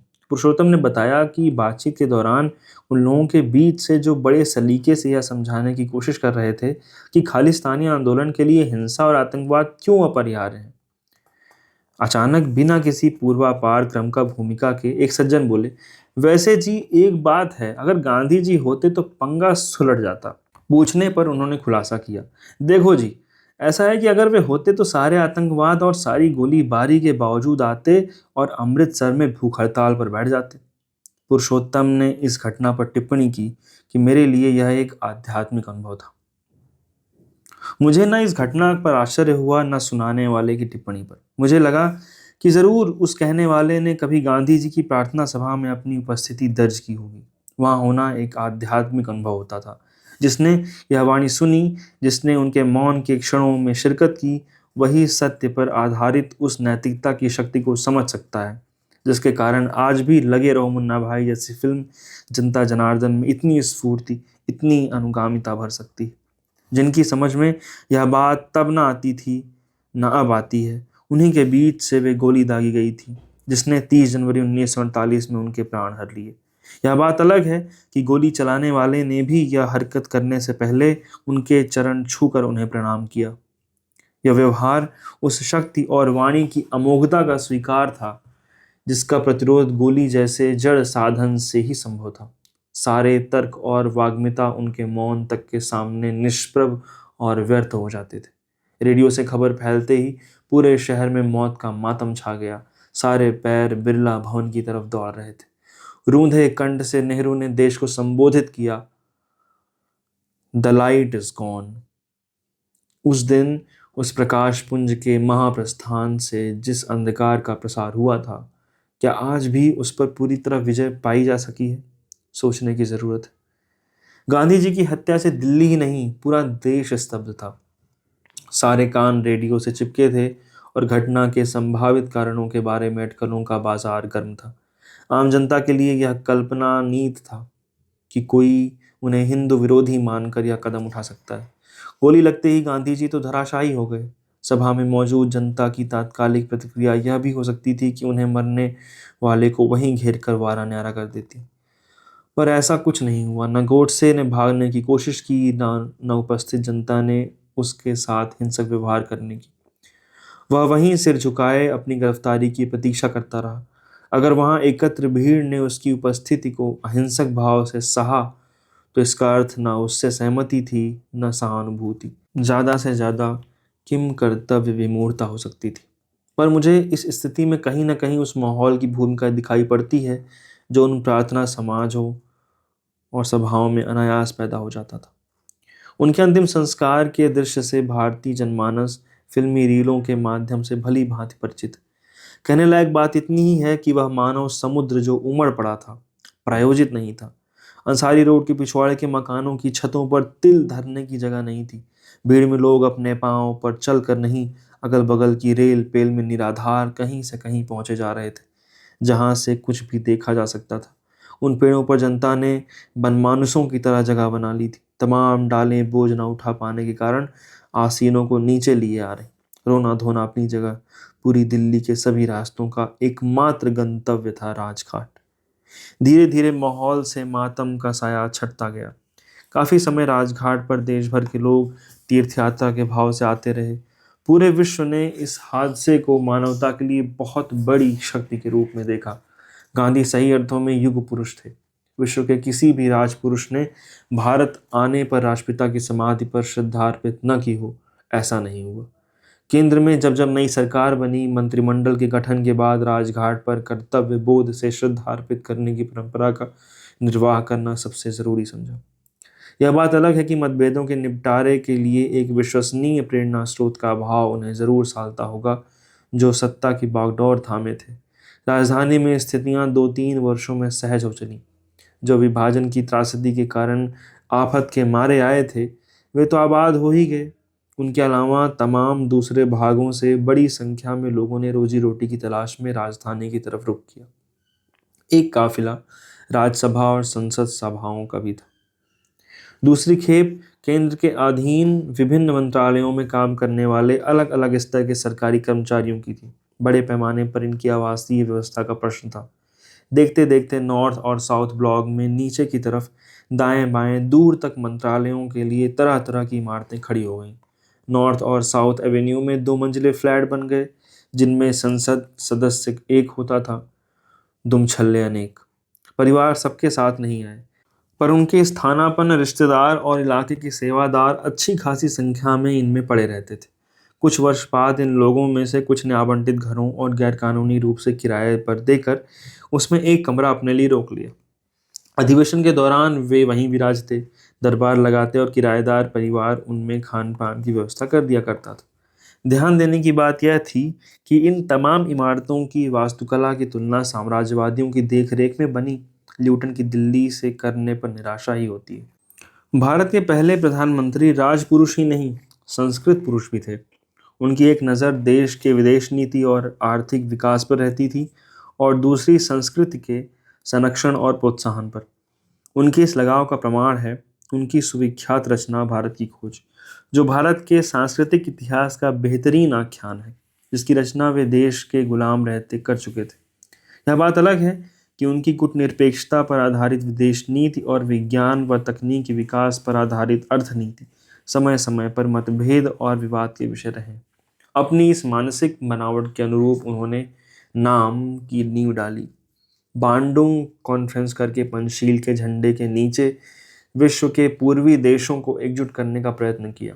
आर्थिक विकास के लिए उन्होंने रूस के मॉडल पर पंचवर्षीय योजना बनाई और देश में इस्पात के कारखानों और नदियों पर बांध घाटी योजनाओं को कार्यान्वित होने की मुहिम चलाई।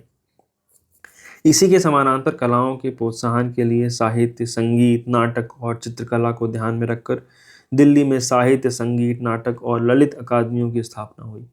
शहर के बीचों बीच मंडी हाउस पर रविंद्र भवन बना, जिसमें तीनों अकादमियों एक दूसरे के सानिध्य में सक्रिय हुई।